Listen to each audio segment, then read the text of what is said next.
Hi, I am Leandro Facchinetti, and today we're going to talk about audio production. How are you doing, Arya? I'm good. Wait, which way do I gotta look to see you? Yeah, I gotta look this way. I I've been am practicing. good, Leandro. Um, yeah, as I was telling you, I literally just realized, oh, it's not Thursday today. Uh,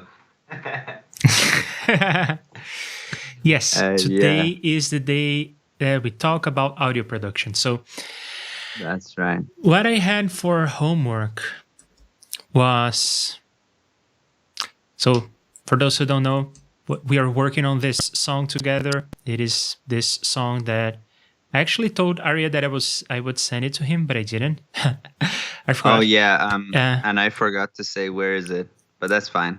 Yeah, GSPT 4760 says, "Hey guys, hey GSPT 4760, great to have you here." So we are working on this song. It's called "The Stream's About to Start," and for my homework, I had to do more guitar parts, bass parts, and play with reverbs.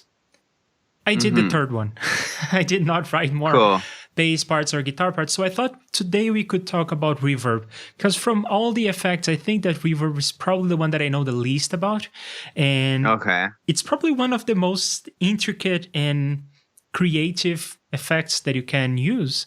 So I thought we would talk about Mm-hmm.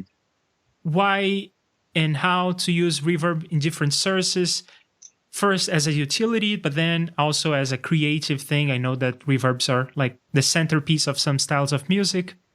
We can talk about the kinds of Mm-hmm. reverbs that you, Aria, use and the kinds of reverbs that I played with. I didn't play with all of these. They were suggestions by our audience last time. I played with a few of them and I had some fun. So, yeah. And also, another thing that I want to talk about is not here on this homework, but Mm-hmm. the latest version of Reaper came out with a new Limit her. yeah, it is a limiter, the ReaLimiter or ReaLimit, I forget. Yeah, it's a new stock plugin. So I thought we would give that a try because we talked about limiters a couple weeks back, and Yeah. it seems like this one, from my preliminary experiments, it seems like this one is a very good one, actually. The visualization and everything I really like. So I thought we could talk That's about that as cool. well.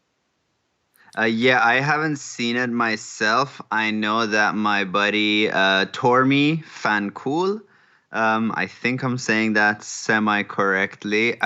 He's another tutorial maker in the world of Reaper. He's doing currently a series where he's going through every single preference option in Reaper, which is a huge undertaking. So I saw that today he wrote on Facebook that he thinks this is like the best limiter, can easily rival like FAP filters, Pro L and Waves L2. And I know that he's good people and he's knowledgeable. So I'm really looking forward to seeing it. I have not seen it. I have not upgraded my Reaper. I just stay behind a few versions always. But yeah, I'd be down to check that out. Um, and yeah, one of the reasons I said send me your project was also because of reverbs, because I have a lot of reverbs. I don't really buy too many plugins, but I buy a ton of reverbs. Like reverbs is one place where I constantly buy reverbs because I think every new reverb is like a new flavor. It's also the only plugin I don't have a go-to. Like if you tell me what's my go-to EQ, I can tell you. Tell me what's my go-to compressor, I can tell you right away. Go-to saturation, but I don't really have a go-to reverb. It's just really hard to do the same thing with reverbs. So yeah, there's just so many flavors. There's so many different kinds, like algorithmic versus impulse response, but also reverbs that are like a hybrid, reverbs that are built more like a delay.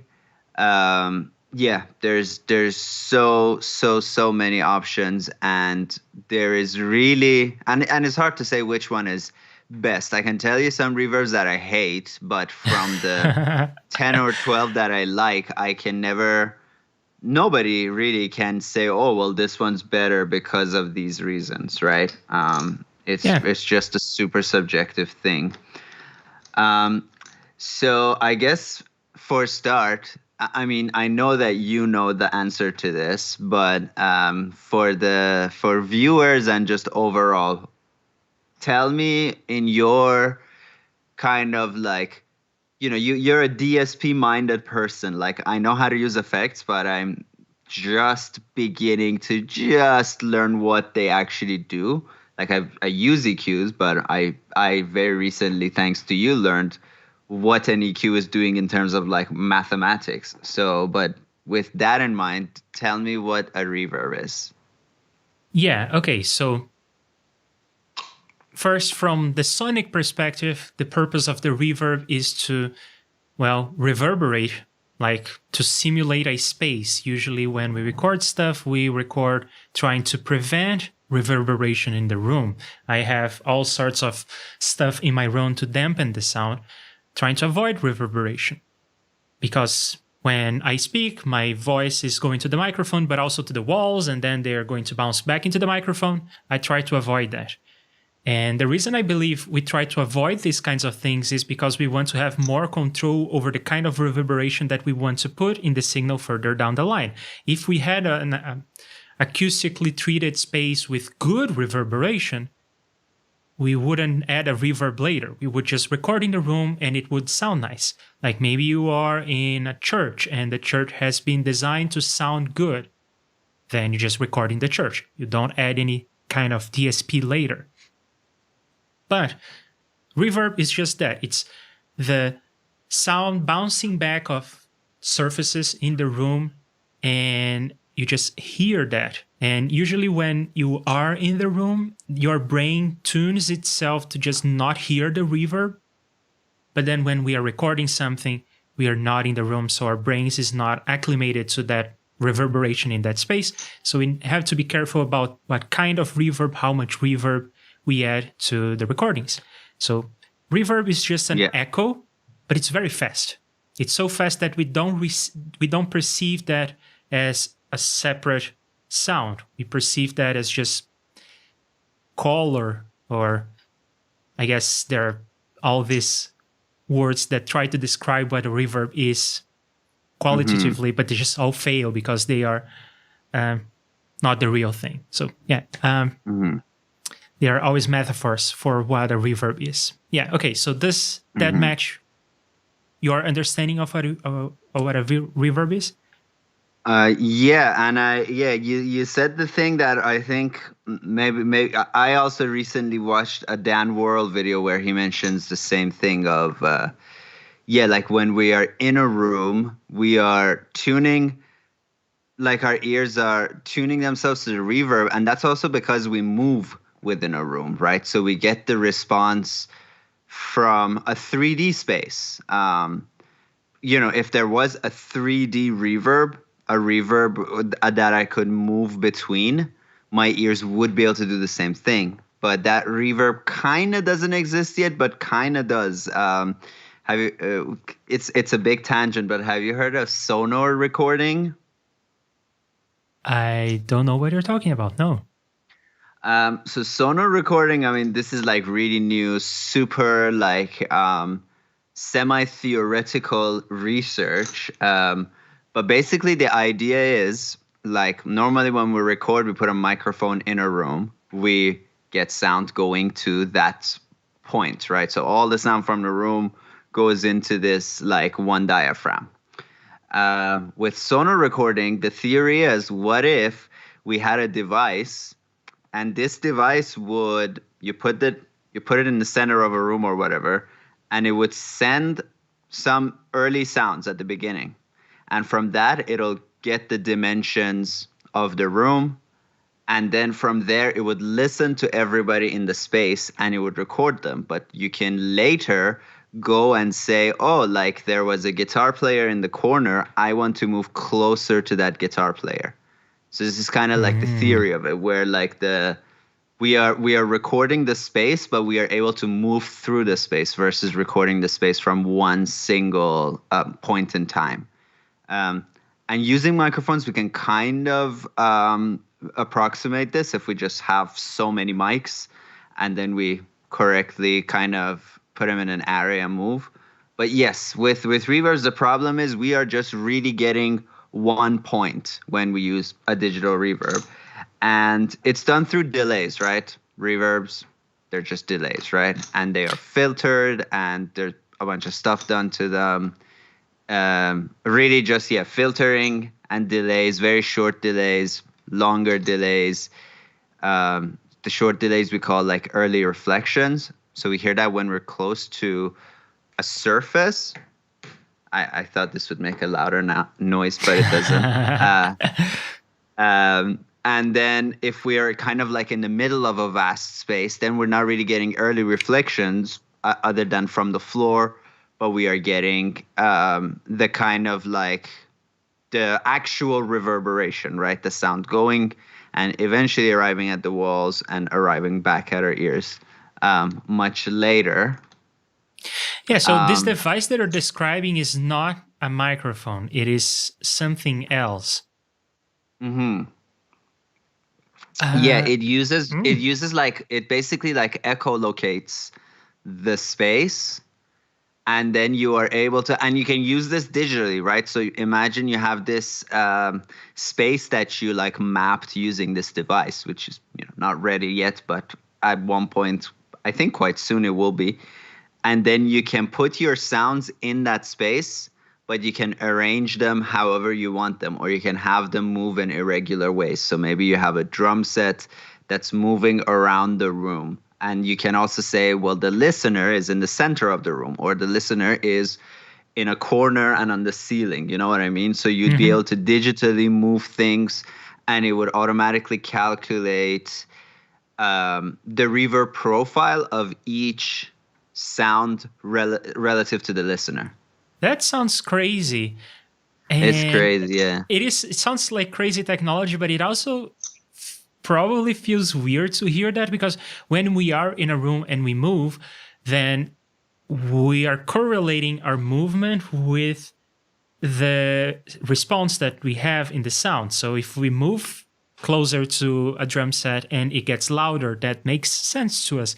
But if someone else is changing the sound so that we are closer to the drums, but we are not moving there, it may feel like it may be dizzying. I don't know how that would sound like, but I'm interested in trying it out.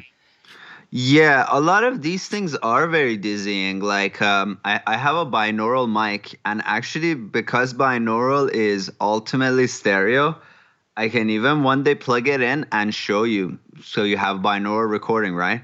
And I can take the mic and I can spin it, and you will hear it in your ears that my sound is spinning from one ear to another ear and going back.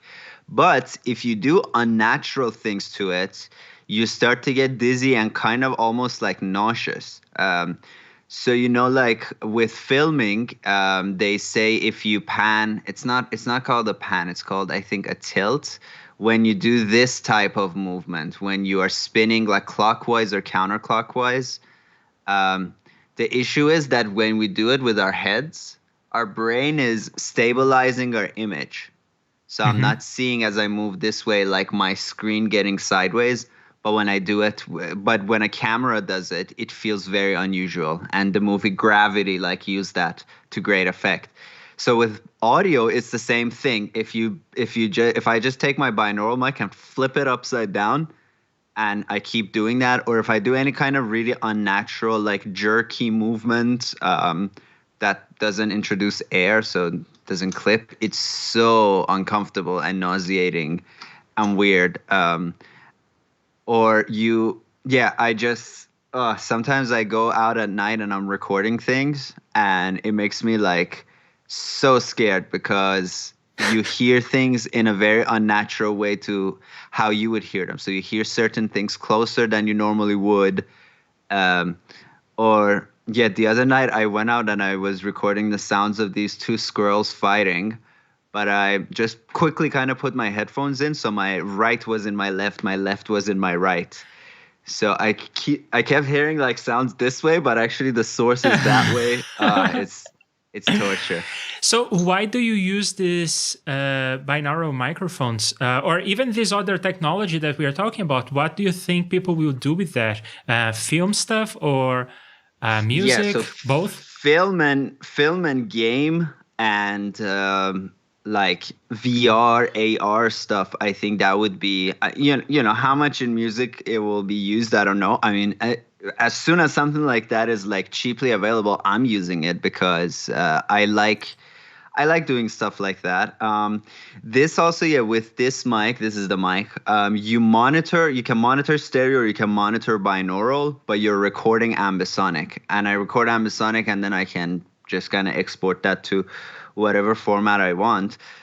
But I was thinking with a system like that, you can also have like a virtual reality type of like ninjam where everybody's connected on a DAW. You go into this room, but the room is an actual room. So you can move close to whatever source that you want. You can move further away from whatever source that you want. And we control like where we are spaced in the room. And then every listener coming in and observing this server or jam space, they can also place themselves wherever they want. They can move, go nuts, set an LFO to your listener position. No, let's not do that. Yeah, okay, so this is like the next level stuff in terms of immersion. What we are going to talk about with the reverbs that we have here is much simpler than that. It is just the basics of trying to move something into a big space with lots of reverberation, like a church, or a small space like the room that I have here. The room that I'm in right now. But let's catch up with chat. So Bo is here. Hey, Bo. Great to have you. Hello. And he says that there is another new function in Reaper, which is the delta function for plugins. So in the plugin chain, you can like just hear the difference that the plugin is making to the sound. Oh, cool. Which is they stole that from Bo. Oh, I didn't know that Bo had an extension to this. So effectively, this is like a null test built into the chain. We could try that out. It could be fun. We'll also try the limiter, the new limiter. And Bo says that there is a third kind of reverb, FFT blurring, which sounds really, really crisp and clean. Okay.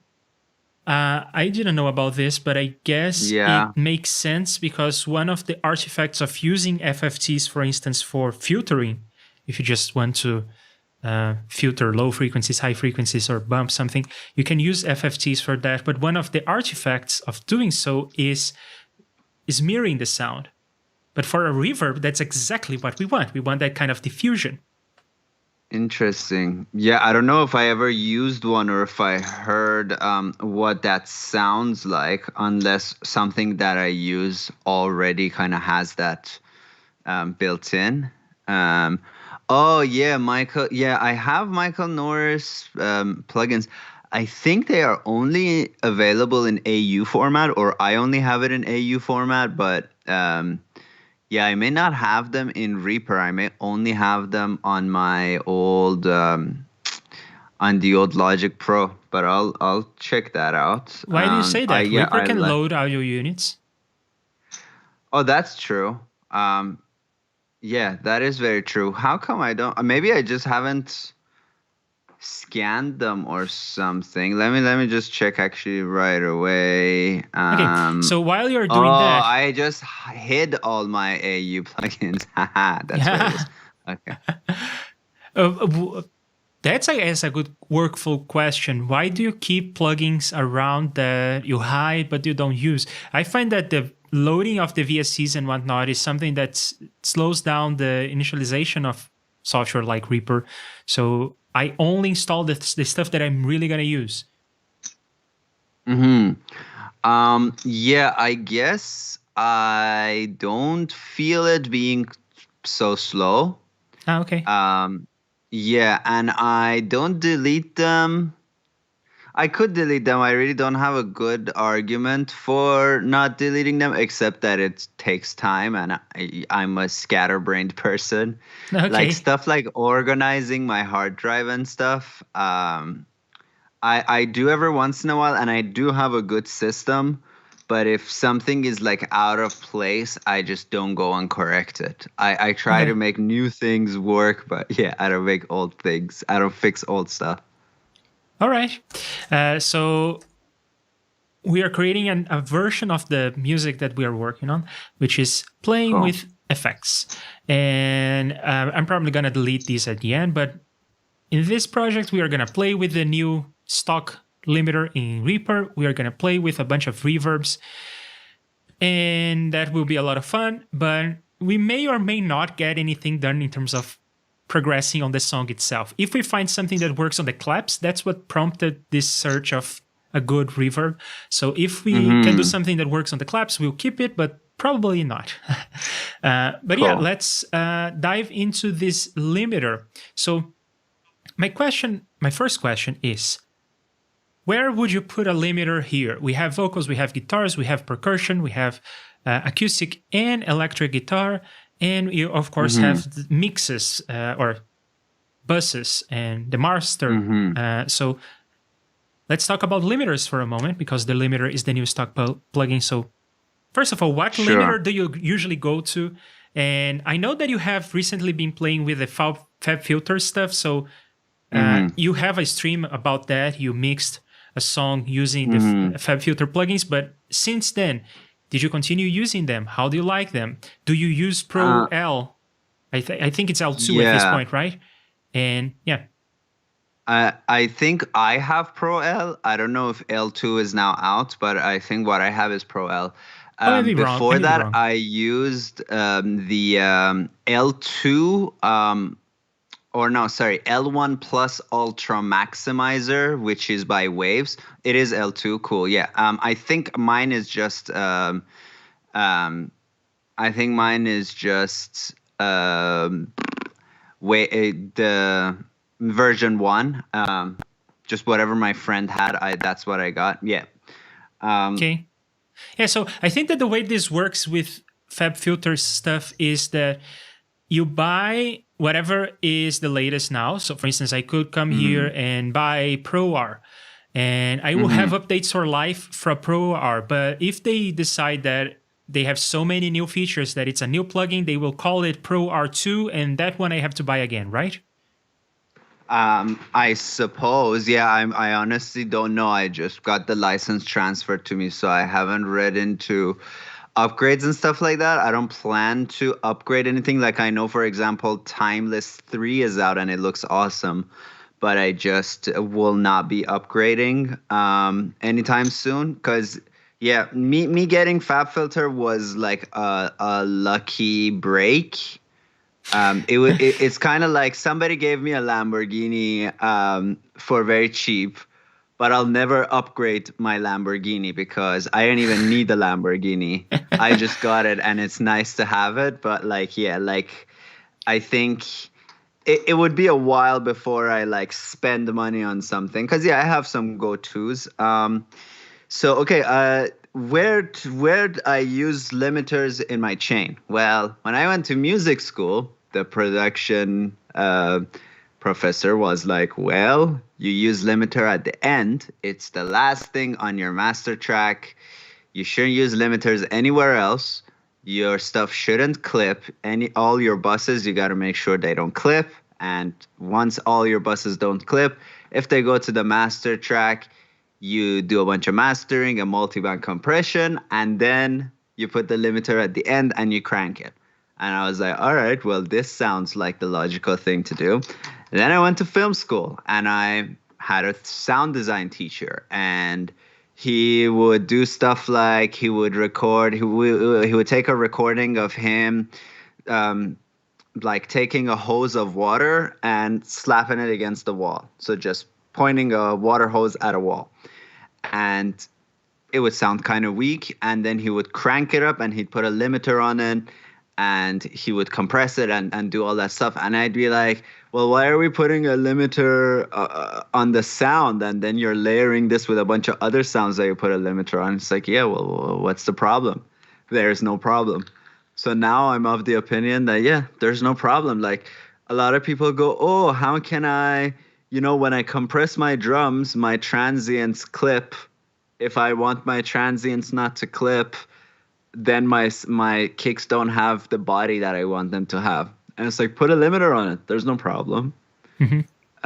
Now that said, like I don't really put limiters on everything.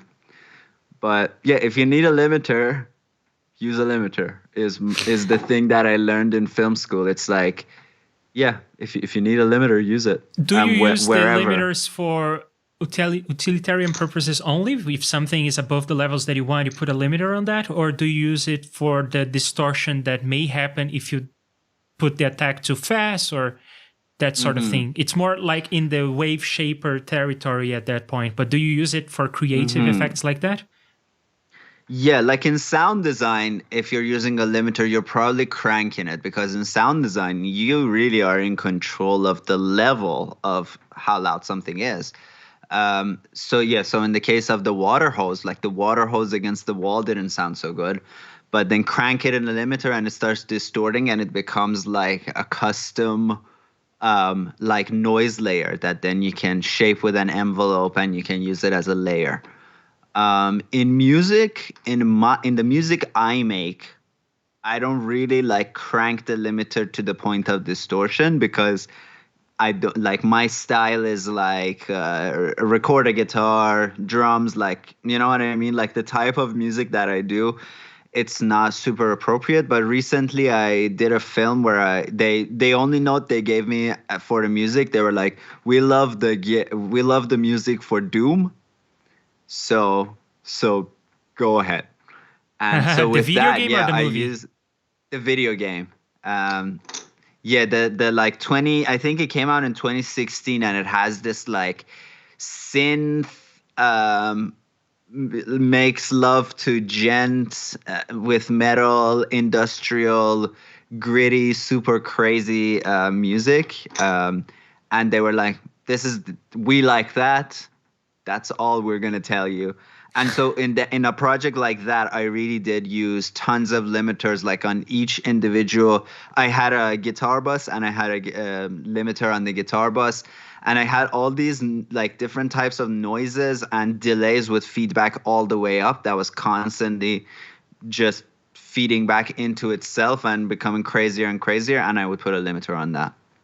Okay, so a limiter is, I think of a limiter as just utilitarian, but I guess you can also use it creatively like a wave shaper. But then there is the issue of clean versus, I guess, more character. And that's something that we usually talk about when we are talking about compressors. This is a clean compressor. Recomp is a clean compressor in the sense that it doesn't distort that much or not at all. And it doesn't add harmonics to the sound. Is this a conversation that people usually have about limiters as well, or do you just generally expect them to be clean? I mean, a limiter is a compressor, right? It's just very high ratio. Yeah. Yeah. So yeah, but I think people talk about like things being cleaner or not so clean. That said, yeah, I think this is like a lot of these terms become, it's just safer to do certain things from a marketing perspective when people make plugins, is that they know that if somebody's looking for limiters, they're looking for something clean.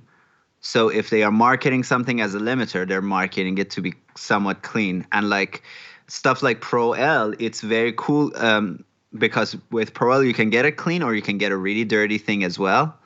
But like when you load up the Pro L, it's the clean one.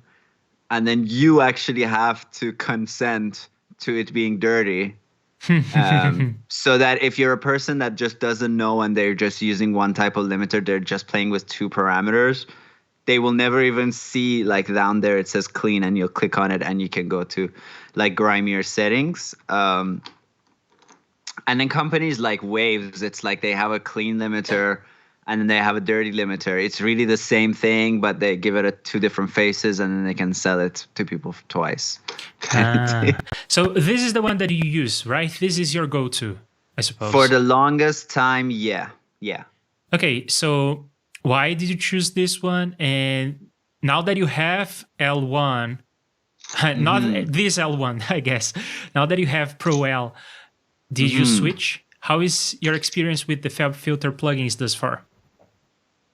Like in terms of sound, if there's a difference, I cannot detect it. And I actually can do a test, and I did do somewhat of a test. I was doing a mix and I just switched them out. But I think now I've been using FabFilter for like 2 months or something. And I am dumb. Mine is the L2. Sorry, I just thought it's the Pro L for literally no reason. It's the little things with Pro L. Remember, like early on when we were chatting about EQs, we were like, a good EQ, it's like most of the code is UI design. Pro L just has an awesome UI. For example, I can set my metering amount to like have a range of 16 dB, 32 dB, 48 dB. I can go to these essentially this graph right amounts. Here, right? Yes. You can decide the scale of this graph. Yeah, and then you have these K-weighted graphs as well, where they are done as per the recommendation of Bob Katz, who like wrote the book on mastering. So like that already, it's like I can get to those levels with any limiter. But on Pro L, I see it and I move the gain on my left and I see the thing on the right, and I can kind of like plan out my song so that the peak is like maybe at +4, the midpoint is at 0, the lower parts are at -4. Then I know, okay, cool, I got 8 dB of dynamic range and my song is like at a very kind of logical level. So it's all, like with Pro L, it's just, I'm glad to have this all in one interface. Otherwise, like, it doesn't change the sound. It doesn't change how it, the way it displays things is just so cool to me. And that's why I think I would switch. That said, like if I had a purchase, right? I don't know how much Pro L2 is. L1 maximizer is like, woo! Okay. I mean, yeah. So right now the L1 Ultra Maximizer is $30. So you're talking like 5x price. But yeah, I mean, there's some stuff going on with Pro L2 that are really cool. Just in terms of like the interface really enriching my experience. And I guess this would be a question for you. Like the Pro L has oversampling, and I fully understand oversampling when it comes to saturation, when it comes to EQing. When it comes to limiting, I don't exactly get it. Like what does oversampling help us with when you are talking about an EQ, when you're talking about a compressor? Because with saturation, EQ, I understand like that whole cramping thing when it comes to EQ or aliasing. So I guess the same thing, you get aliasing, right? I can take a guess. I don't think it's about aliasing. I think it's a guess, okay? I'm not a specialist, but I'm not a lawyer. But I'm going to give you legal advice nevertheless. I think that what's going on there is if you want to limit the true peaks, you cannot just look at the samples, because the true peak may be between the samples. And for that, you need to compute the samples in the middle to know if there is a peak in the middle. And for that, well, computing the samples in the middle is essentially oversampling. So I think that that's what this is about. I may be wrong. It may be, It may be actually something to do with distortion. To have a clean limiter, you may need to oversample and then filter out the high frequencies, because one thing that you want to do in the filter is, if the volume goes too high, you want to bring the volume down. And in that very short amount of time that you are doing this, you are distorting the wave, right? Right. And so it is a type of distortion in that brief period. Now, if you do this very slowly with a slow attack, the distortion will be less. There will be less distortion there, but you may go over the level that you set. And that's not good for a limiter. So what you want is to either have a look ahead. And in Pro L2, as far as I can tell, I tried it out, and I was trying to convince myself to spend $900, but I decided not to. In any case, I was trying it out, and in Pro L2, as far as I can tell, there is no way to turn off some sort of look ahead or something else that was causing a bit of latency. So there is no zero latency mode in Pro L2. In any case, so if your look ahead is 0, let's see, sometimes you gotta reload these, because I have it right here. If I have true peak limiting off, oversampling off, dithering off, and look ahead at 0, yeah. Oh, okay. I didn't know. You get a bit of latency, right? You still get like 3,000 samples. Yeah. Yeah. So that's my experience as well.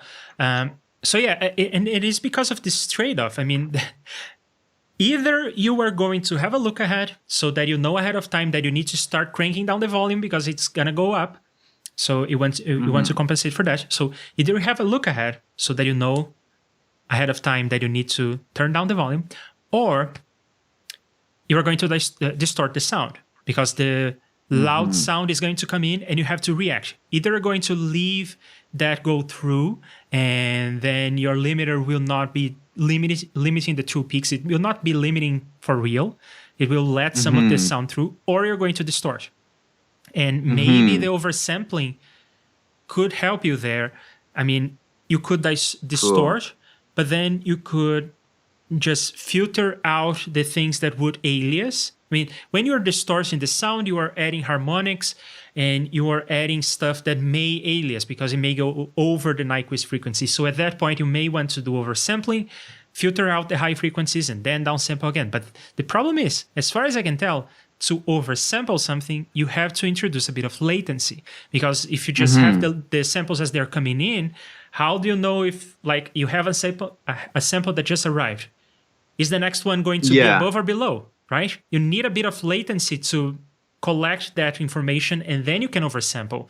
And then you can calculate the points in the middle. So there is already a latency involved in the oversampling anyway, so... Yeah. At that point, you might as well just do a look ahead. Yeah, and I thought if you have all those options off, it will be like at least minimal latency, but you're right. Bo says, I use separate limiters if there's one track that's murdering the master limiter. Yeah, honestly, you can use limiters like whenever you want. And like when you use it on a track basis, it's also very often that like you have a limiter on, it's really only working like in 3 key moments in the whole song. You know what I mean? And it's like, yeah, by all means. Yeah, let me catch up with everything else that is going on here. So do you mind if you go in order? Go, yeah. Yeah, so somewhat off topic. Is there a point where you would go from the frequency domain to the time domain? Like in our RBJ filter, you are using past samples in a time domain, no? So I think that this is about our conversation with about FFTs and how they smear the sound depending on how you use FFTs. I mean, it's not always the case that when you use FFTs, you're going to have that artifact, but it may happen depending on what you're doing with the FFT. So is there a point when you go from the frequency domain to the time domain? Well, usually we start in the time domain because that's the domain that our microphones pick up. Now, oddly enough, that's not how the ear works. The ear, if you just the biology of how we hear sounds, it's more like it is in the frequency domain than in the time domain. It is weird. We have different parts of the ear that vibrate at different frequencies because they have different rigidity. So yeah, it's a whole story. In any case, is there a reason why you would go from the frequency domain to the time domain? When you're doing something like filtering, yes, at the end, right? You do the filtering with the FFT. So you do an FFT, go from the time domain to the frequency domain. Then you do whatever processing you want to do, like a filter or oversampling or convolution, whatever. And then you do an inverse FFT to go back to the time domain. And yeah, Bo is saying that he uses separate limiters if there is one track that is murdering the master limiter. So again, to Ari's point, you can use a limiter whatever you think it's necessary. And here's Bo's understanding of limiters. With limiters, there can be quite drastic changes in the waveform unless you do a look ahead and oversample. Yes, I don't think that the oversample is always necessary. If you have a look ahead, you can essentially what you're doing is this distortion on the waveform is going to happen. You're just deciding how long the distortion is going to be. And if you have a look ahead, you can say that the distortion is going to be longer, so it's not as noticeable because it's not so drastic. But I don't think you need oversample for that. Well, I guess it's a trade-off, right? If you want to do relatively short look aheads, then you may need to oversample and filter out things that have aliased. Yeah. And I mean, my previous, like the ultra maximizer by waves, if it does oversample, I don't know. It doesn't show you that it does at all, and you don't really have control over that. If you set it to be like a true peak limiter, then it adds a bunch of latency. You can also have it in analog mode, which I don't know whatever that means. But yeah, like I mean, yeah, it does change the waveform, and so does basically like a compressor. But yeah, I understand that the need for oversampling now, I think. Yeah, it's one of those things where literally, like, if you asked me about oversampling like 4 months ago, I'd be like, yeah, I have a vague understanding of what it is, but like and now it's something I just think about all the time. And yeah, it's interesting how these things can always be working for you kind of in the background, and then you become aware of them and they almost like start to become like a problem. But you shouldn't think about oversampling that much, because first, in most cases, it doesn't matter. It's in a very high frequency that aliasing happens. You usually don't hear the difference. But second, in some cases, that's desirable. It's a nice effect when it aliases. I mean, we do decimation for a reason, right? We like the sound of aliasing in some contexts, depending on what you're doing. So yeah, I love like aliasing also when you look at it on like a spectrograph. It's so symmetrical and nice. Like, how could that sound bad? Like geometry and fractals and stuff. Yeah, no, you know what is really, really mind-blowing? The time domain and the frequency domain that we keep talking about, they are duals, right? So the FFT that goes from the time domain to the frequency domain and the inverse FFT that goes from the frequency domain back into the time domain, they are almost identical operations. They're almost exactly the same formula. Now, why was I saying this? We were talking about oversampling. Oh, yeah. So aliasing happens in the frequency domain. It wraps back, right? So the high frequencies wrap back into the hearable range. And if you have something like you're sampling at 48 kilohertz, your Nyquist is at 24 kilohertz. And if you have a frequency in the signal that is like 25 kilohertz, it's one above 24, it wraps back to 23, right? Wraps back to one below Nyquist. Now, what is cool is that in the time domain, the wrapping occurs, it wraps back to the beginning. So if you have a 5-second segment, a 5-second block, and you do some operation that is going to alias, which is also something that may happen in the time domain. It's not going to happen at the end. It's not going to wrap back at the end. It's going to wrap back in the beginning. Holy shit, that's crazy. That is what causes, well, I guess that's one of the reasons why you may hear some artifacts, some pre-ringing, some artifacts in the pre-ringing situation when you're doing FFTs. Cool. I was watching this cool video by Reducible on the FFT. It's not necessarily about music, but that was very cool. I don't know if you've seen that. No. It's cool. I'll send you the link. It's like a 28-minute video on the fast Fourier transform.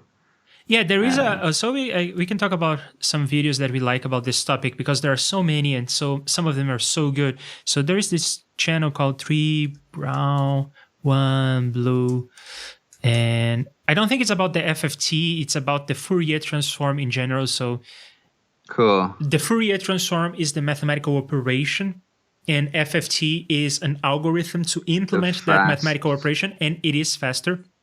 But this is about like the fundamentals. Why do we have this mathematical operation? Where does it come from? And how can it do the magic that it does?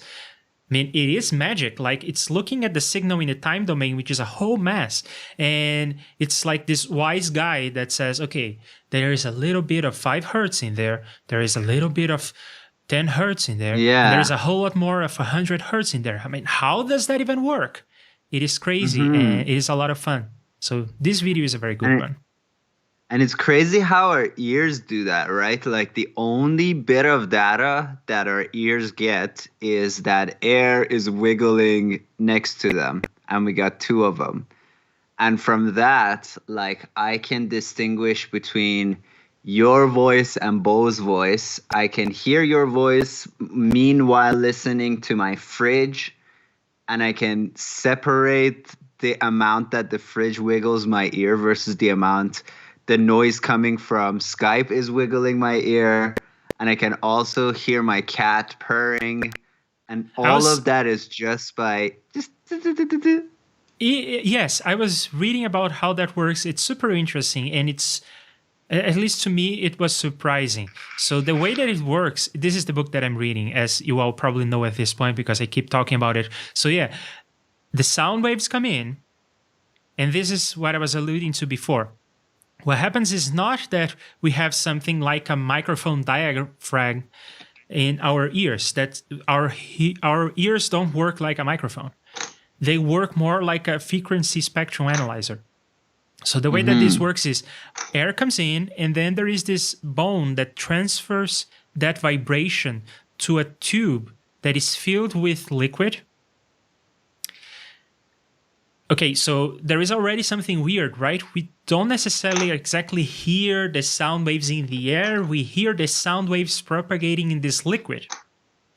And then there is this membrane that has different rigidity. It is more rigid on one corner, and it's more flexible on the other corner. Yeah. And this thing is going to vibrate at different frequencies. The thing that is softer is going to vibrate faster, and the thing that is harder is going to vibrate more slowly. Yeah.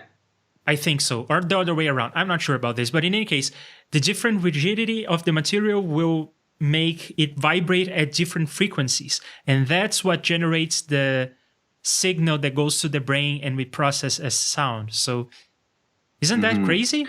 We have a frequency spectral analyzer here. Have you seen a picture, like the real life picture of a cochlea? No.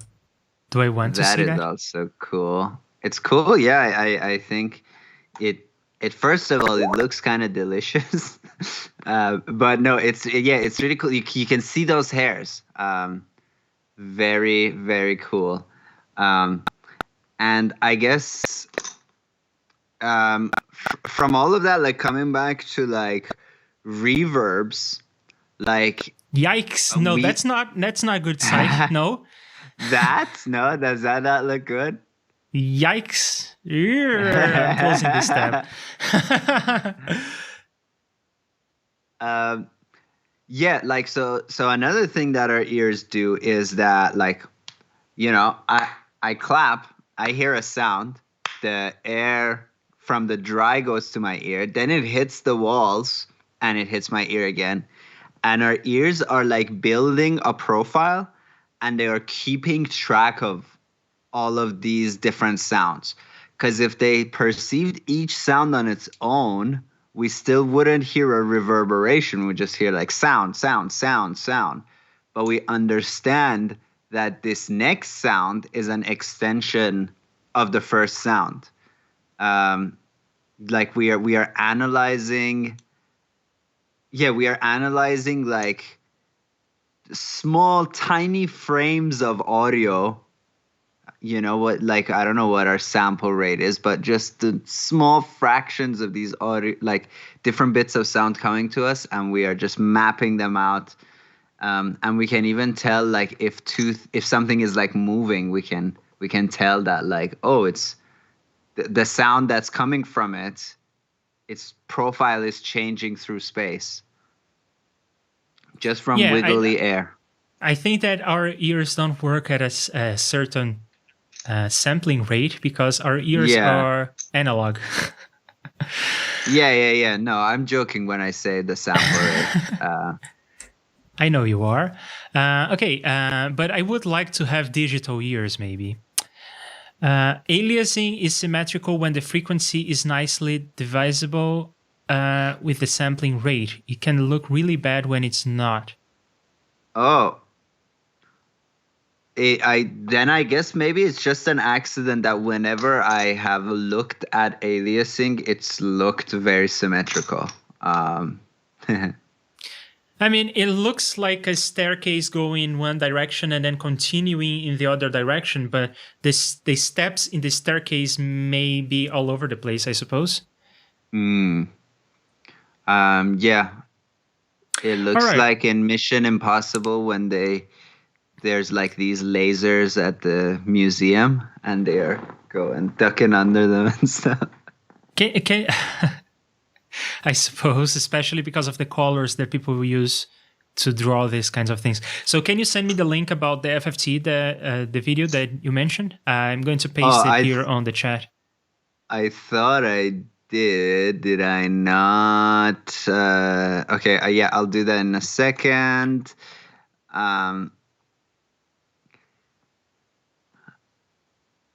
Yes, here it is. So do you wanna start with reverbs, or do you want to start with limiters? Let's talk about limiters because it's the new kid on the block. So I'm going to keep this for later, but I'm pasting this on the chat as well for everyone else. But I'm going to put it here on the list of videos. By the way, I watched this video. I think that it was Bo who mentioned this guy. Oh my god. Cool. That's crazy. Yeah. Yeah, this video. Why did we talk about that? Because we're talking about guitar percussion, right? I think so. I mean, oh my god.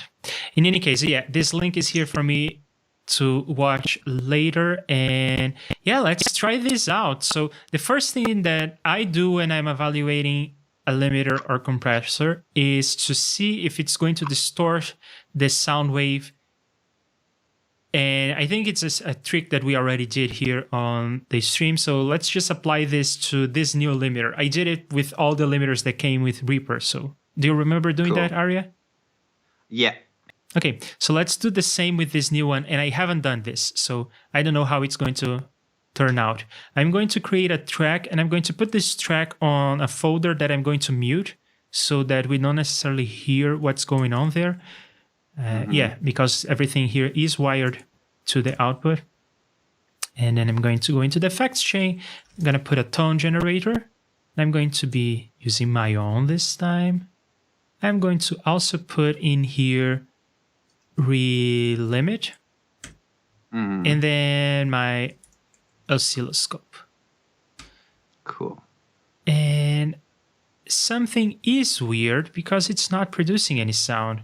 This happened to me earlier today, and I think that the solution was to just restart Reaper. Yeah, why would it? It's not muted, is it? Well, the parent is muted, and that usually it used to work anyway, but maybe it doesn't anymore. So maybe what I can do is come to Because the you see routing. that mute icon next to the, you can turn the master parent send down, yeah, but you can see that mute. Oh, you have clap solo. That's what it is. Ah, there you go. Yeah, I think what I'm gonna do is again, I'm gonna do this tracking trick again because I want to be able to mute and unmute this more easily. So I'm just going to do this, mute the parent, and grab the effects from here, paste there. But Delete on solo this. claps, because otherwise you will not hear the thing. Yeah. Yes.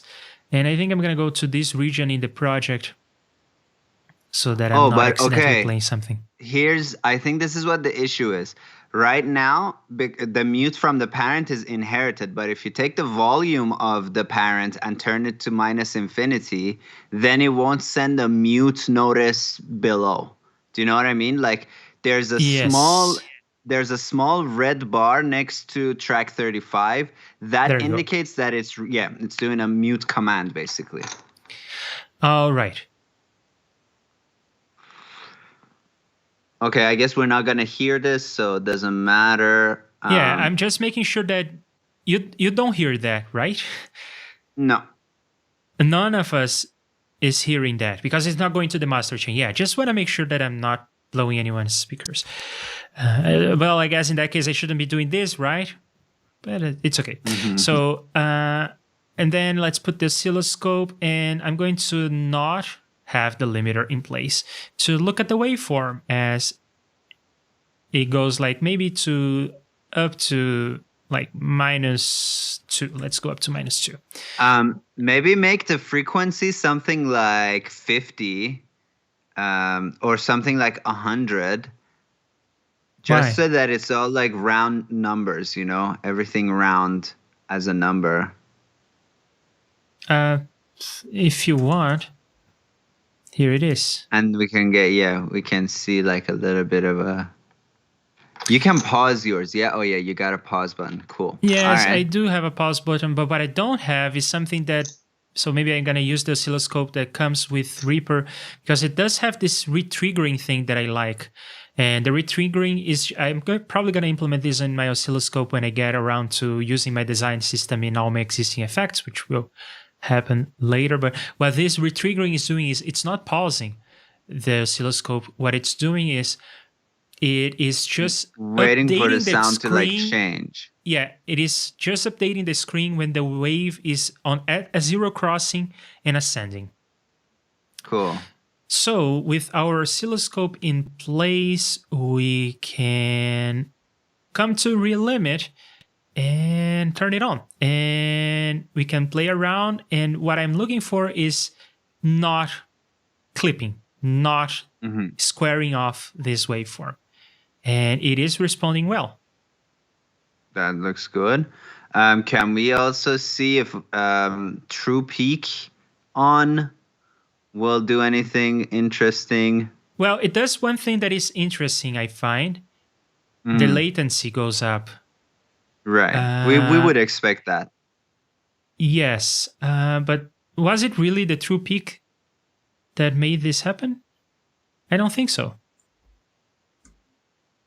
Yeah, no, it's not true peak. Yeah, it already comes with a bit of latency. And as far as I understand, there are very simple controls here. There is no notion of look ahead. So there is no way for me to do this with zero latency with this limiter. So I suppose that if you want something that is zero latency and you want to use something that comes with Reaper, this guy is your best bet. This was the one that we found when we played around with limiters last time. And this one you can see is zero latency. And it's not that it's reporting the latency wrong. We checked. We rendered the file and it was still in place. So what is this doing? So it's not distorting the waveform. You can see that it's still very round. So it's probably momentarily distorting the waveform when there is a peak, or it's letting the peak through. I don't know what this does exactly, really. Oh, and this actually brings me to a different point that we talked about this like many episodes ago. We talked about the plugin Doctor, which is a plugin that helps you analyze other plugins. And we brought this up because I asked, can a VST load another VST? And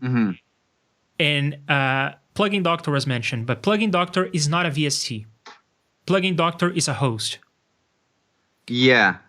And I believe that there is another plugin by the same manufacturer called Meta Plugin. And that one is a VST that can load other VSTs. I didn't know that it's the same manufacturer. But yeah, Meta Plugin is awesome. And I thought it's like written by like one person. It's one of those like one person crazy genius types of deals. I think it is one person who did Meta Plugin as well as Plugin Doctor.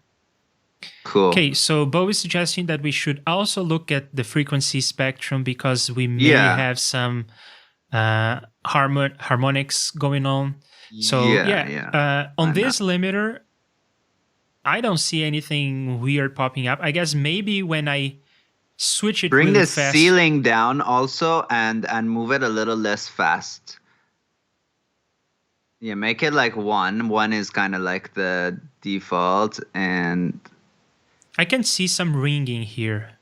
Yeah, exactly. But like in my set experience, it to like -10 and just leave it there for a bit. it goes away. But because I think, you know what happens is like this limiter, maybe as you're moving the parameter, it does a little clicky thing. But in reality, it's actually pretty clean if you like let it settle. You know what I mean? Yeah, I mean, if you are automating this parameter, then you're not going to have a nice day. But if you are instead automating, I guess, this, which is like going to different loudness measurements. But look at how many clicks that's causing also. Yes. Yeah. In practice, I think it's okay. I mean, you are hearing me through this limiter. It's all over my vocal chain, all the chains, everything is using this limiter. And I think it's okay. From hearing all the limiters, this was the one I liked the most. Yeah, no, sounds good. But I mean, if you were moving your threshold as you spoke, will it sound as nice? That I don't know, but I believe it's equivalent to this, right? In terms of the overtones that we saw on the frequency spectrum. Cool. And Bob says, message redacted.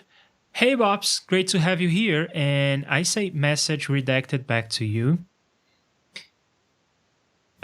Crank the oscillator, plus 3 dB, plus 6 dB. I mean, it doesn't really matter. It is going to momentarily go up for the transient, but then it goes back down and it controls the waveform just fine.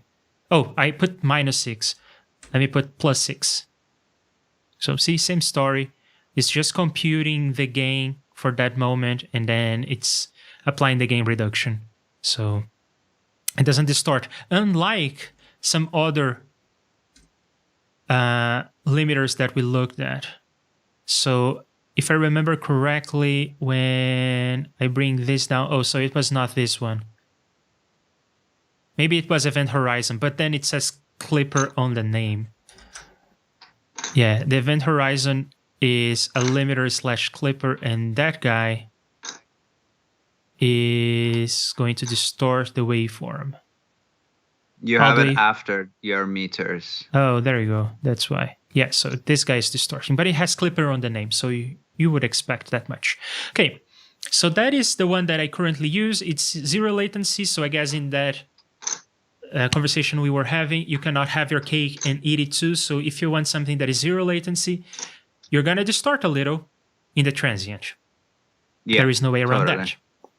So let's play with ReaLimit. And that's the new guy. So first thing is, what is this about? I don't see anything. It's a weird quirk of this limiter. Okay. If you are processing real-time audio like I am right now, this sound is coming from this guy. In that case, ReaLimit will not show anything.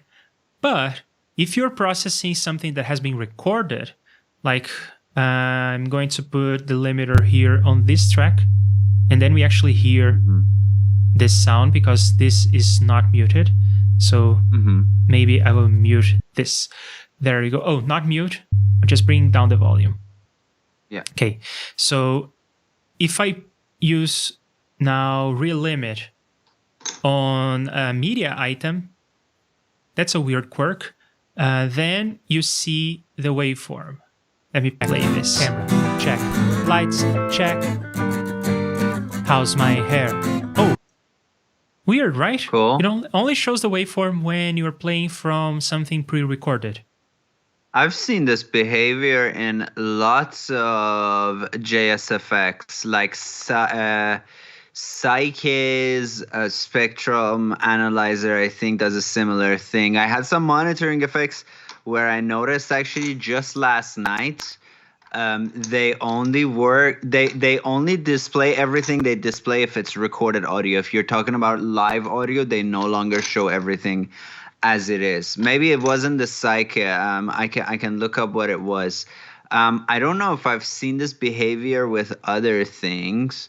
Yes, a JF spectrograph.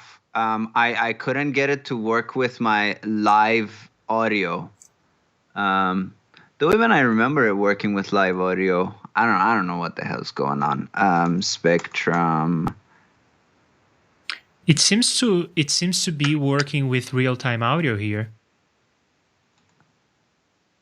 Yeah. Why is yours filling in from the left? That's interesting. I don't know. I haven't touched this. I promise. Mine goes the other way. And I suppose that going the other way makes more sense. Interesting. Bo says it needs the playhead to move, but not necessarily it has to be recorded audio. That could be something.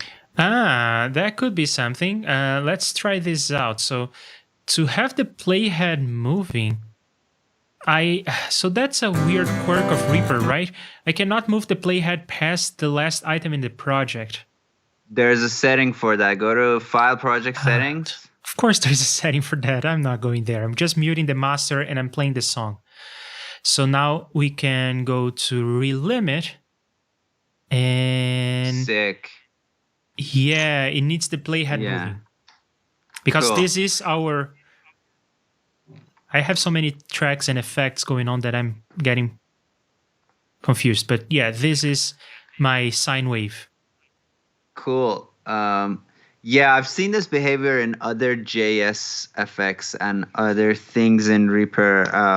Again, I think I saw it in ReaX comp. Yeah.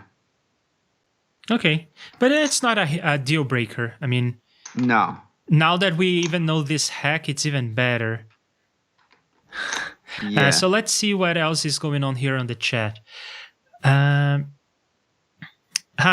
I was going to say harmonic distortion a possible culprit for clipping, for false clipping. Yeah, okay. So ReaLimit, so far so good actually. I really like how simple it is, not too many controls. I really like this visualization. This is the kind of visualization that I am aiming for in my JSFX. But on mine, I think it should be real time even if you don't have the playhead moving. But never mind that, it's a small quirk. And it is similar to what you see in Pro L2. And even, I guess we should talk about the ozone stuff, which is like the go-to for many people, right? And it also has a visualization like this one. Yeah. Ozone, I got like long time ago they had a thing where they would give Ozone like basics or standard or light or whatever their like kind of boil, like just their basic version is called. Was free. I picked it up. I used the like Ozone Master Assistant as like a mixing feedback tool. So like when I'm doing a mix, I put that on the master track, and then based on like the curves and the number of curves and the amount of dB that it suggests to me, I know whether I did a more or less good job or a terrible job. Like if it's telling me, oh, your lows need to be 6 dB more, your mids need to be 9 dB less, your highs need to be 12 dB more, then I'm like, oh, well, I clearly did a terrible job mixing this. But if I like put it in and it suggests basically like more or less a flat EQ curve to me, I'm like, I did a good job. But their maximizer, I'm not a fan. In terms of the visual information, again, like I think FabFilter really wins in that area. And there's another limiter that I saw that was really good because you could go back in time and see it exactly. Whereas all of these things, like you can't go back, right? You can't. If you have it analyzed like a 3-minute song, you can't go back in time and see what happened, right? Yeah, and another yes, you are right. In fact, when I clicked on this, it just cleared the interface. But one feature that could be cool in terms of analyzers is something that I don't see often. I mean, there is a way for VST3 only. You cannot do that with JSFX, but you can load the whole track or even the whole project, I think, into the effect. That's how Melodyne works, for instance. You load the whole track in Melodyne, and then you can just click around to edit the performance. So you could just load the whole track into the limiter, the loudness analyzer, or whatever, and do the drawing of the whole track, which could be fun, right? That would be awesome, yeah. In terms of loudness analysis, SWS has a tool for that. But yeah, like if a limiter did that, that would be cool. Yeah, as far as I understand, the loudness analyzer in SWS only works if you have an item. So you would have to bounce the track and then look at it, which is not the same as what I'm proposing. Yeah, what you're proposing would be awesome. So let's try one thing with this though. Like again, let's put the ceiling to like -1, and then let's just go down with the threshold a bunch and see. I wanna see it limit. I think up to this point it wasn't actually limiting when we were seeing it on the analyzer, and then maybe have the playhead also move. Yes, we are going to do all of that and much more as soon as I close all the frequent windows because I'm getting confused. And I guess I'm going to loop this portion of the track. It doesn't matter because the master is muted. Not muted. Yeah. The volume is low. So I'm going to leave this window here because that's the one we can control the output level. I'm going to put this window here because it's the guy that we are testing. And I'm going to keep this oscilloscope and a spectrum analyzer handy as well. And I am not going to keep this one around because I don't think it helps much for this context. So now I can close this and we have all the windows that we care about. Okay, so what you wanted me to do was to play with the level and not with the threshold, right? No, I want you to crank the level so that this starts limiting. Right now we're still below threshold. I want to go above. Oh, okay. I just wanted to see how it shows that. And I guess what it's showing is the gain reduction.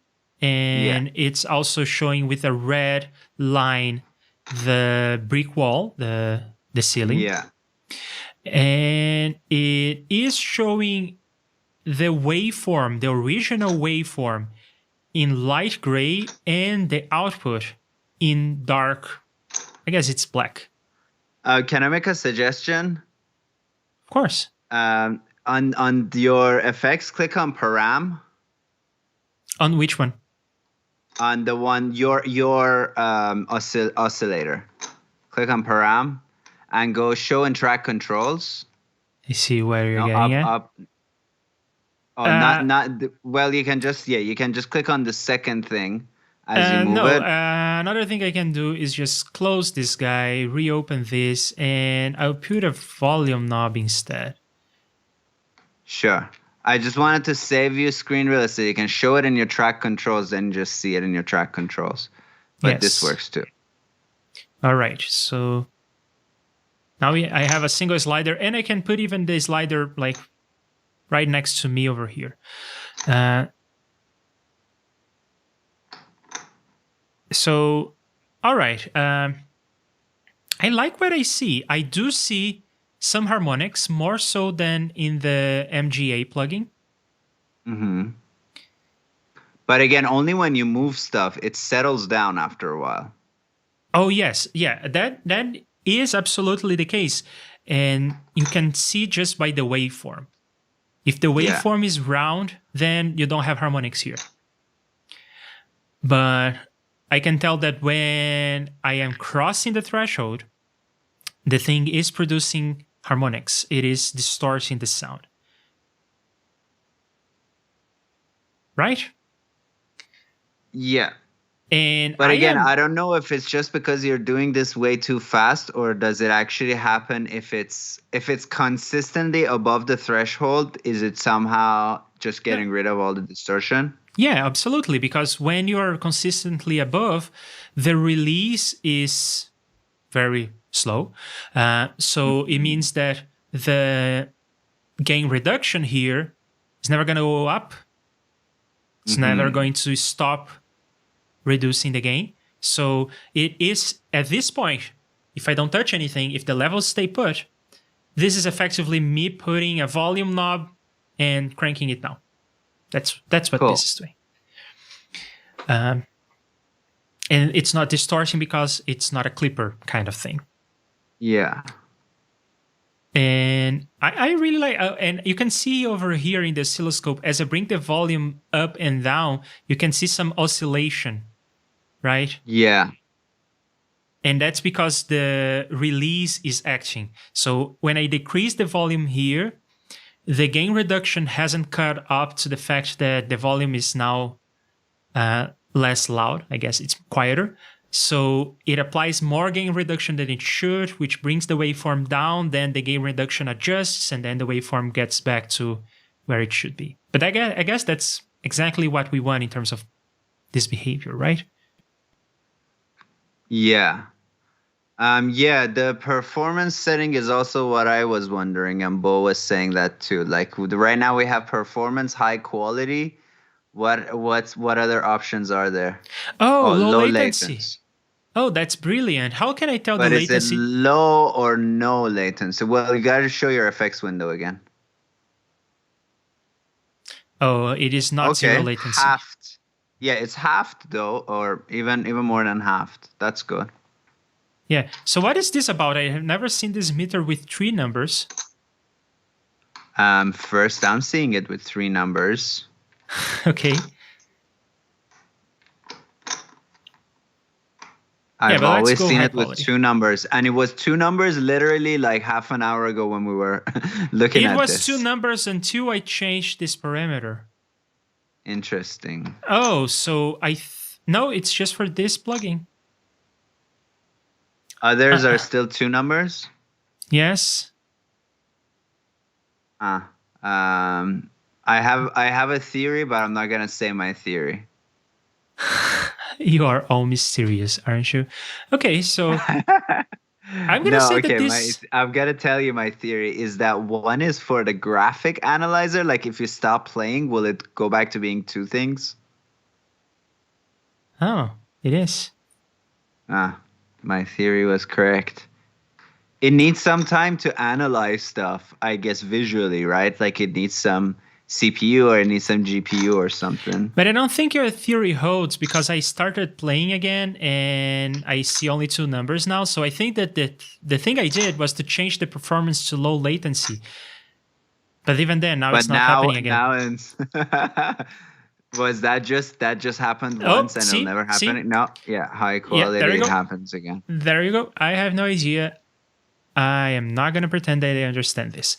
But I believe that... So high quality, but you stop playback. Will that bring it down to 2? Yes.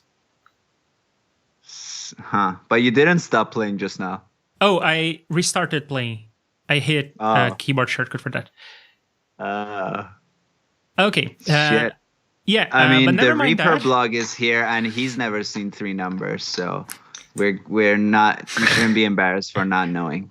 Yeah, so let me catch up with what's going on. GEC, hey, what is up? Is there a new Reaper release? Yes, and we are playing around with a new stock plugin, the ReaLimit. This is version 637. And the beta here just means that I'm using the ARM build as opposed to the Intel build on a Mac. So Bob's is using Ozone.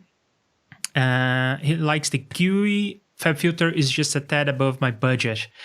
Ozone is not cheap either, but ReaLimit, that one is affordable. I can already tell you without having heard it, like ReaLimit would definitely do anything that the L1 by Waves does. Yeah, so I have never used that one. Do you think that it is similar? I think it may be even better in terms of the visualization.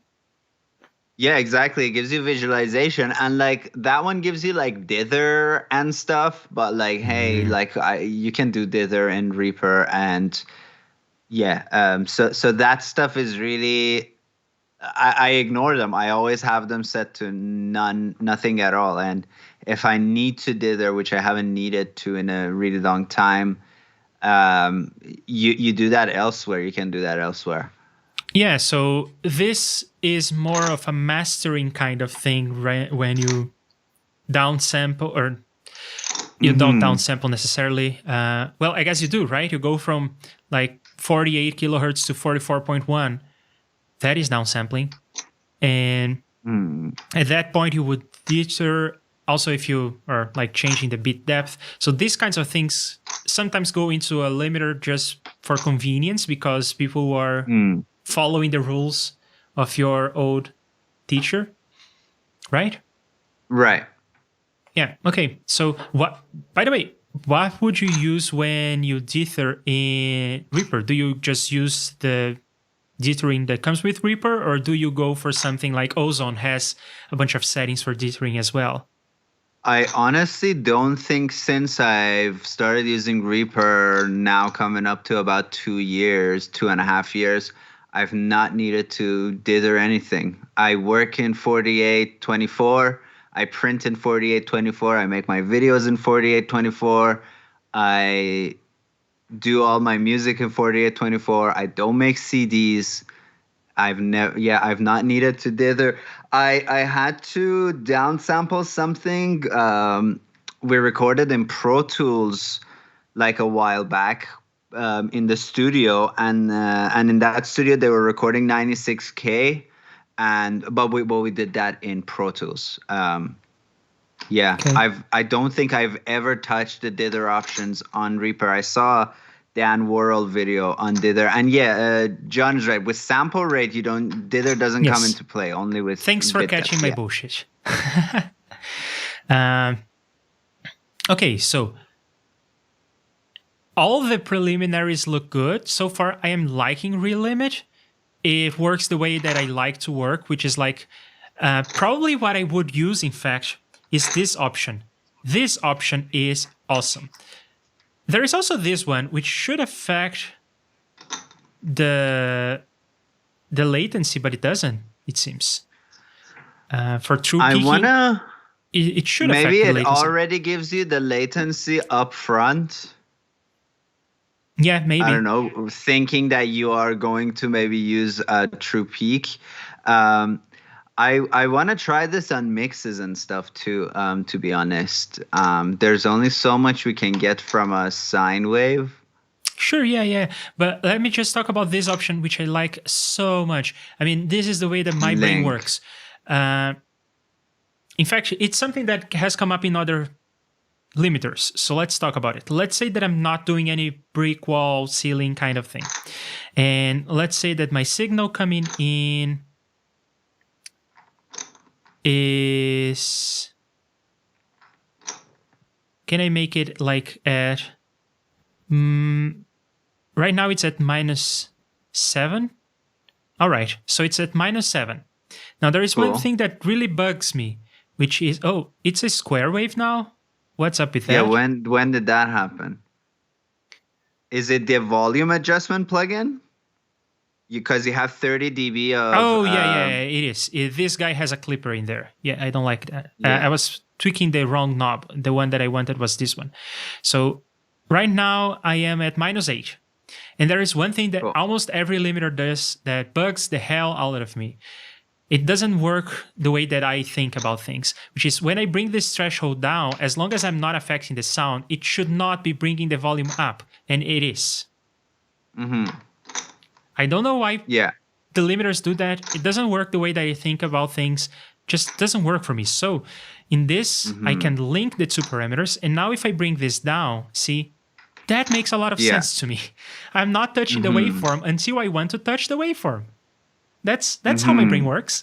So I love this parameter, and I think that every plugin should have this. In fact, if I remember correctly, there is a video by the Reapermania channel that shows how to link parameters. And that's something that you can do with Reaper in general. Parameters. But it shows how to link parameters so that the parameters work like this. And this is the way that my brain works. I really like when things work this way. I'm touching the waveform when I want, and if I bring the threshold down and I'm not touching the waveform, it doesn't change the volume. The whatchamacallit, the L1 Ultra Maximizer allows linking. FabFilter, interestingly, gives you a gain instead of... So it does actually what it says it does. You know what I mean? Yeah, that one I like. In Pro L2, it is more like a volume adjustment of the sound going in. So you can say, it is as if this threshold doesn't exist, and then you're just increasing the volume, like so, and then when the waveform touches that ceiling, it is going to start limiting, which makes a lot more sense. The way I always thought about it when it comes to ceiling and threshold is like you set a ceiling, and then as you bring the threshold down, you are making that value of the threshold the new ceiling, right? So whatever, so if your ceiling is -1, your threshold is -20, that means -20 is now -1 after limiting. It just kind of scales it. You know what I mean? I think I do. So let's go to -20. So things that are like below your threshold, they are still being affected by this scaling of the overall sound. That's a good way of thinking about it, which I have never done before. But yeah, it does make sense that way. And then there is this release knob. So it seems like the attack is not something that we have control over. And I believe that the attack is probably related to the performance and maybe even related to the material. I don't know. I don't know what's determining the attack. But we do have control over the release, which is the most important setting when controlling a limiter, right? I suppose. And I guess to test this out, let's make the release infinite. So this is like infinite dBs per second. Yeah, so this release is weird because usually I think of release in terms of time. Yeah. But this is like I've never seen this before, dB per second. It's the reciprocal of time.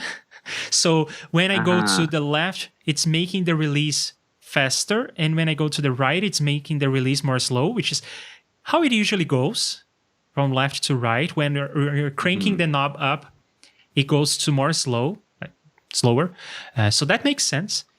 But the unit of measurement is weird to me. You can see that it's weird to me because it goes to the left, the number increases. It's interesting in that I always say, like, milliseconds mean very little to me. I can't count up to 10 milliseconds. I can't really even in my head conceptualize how long it is. So in a way, I'm like behind this. But yeah, in terms of having to like relearn and reconceptualize in my brain what releases mean, not ideal, is it? So here's a way that you can think about this. 10 milliseconds is roughly, if you are watching a video at 60 frames per second and a frame drops. And you can see that. You can definitely see that drop. It's not as noticeable as in a 25 frames per second stream like that one that we have right now, but in 60 frames per second, you can still see a frame dropping. That's about 10 milliseconds. It's actually 16 milliseconds. Does that help conceptualize 10 milliseconds? No, I mean, I can, like, I understand these things, but like, can you make a sound for 10 milliseconds? Just go and make it be 10 milliseconds long. No. You know what I mean? Like, that's what I it just milliseconds don't work for me. My brain is too slow, maybe, or something.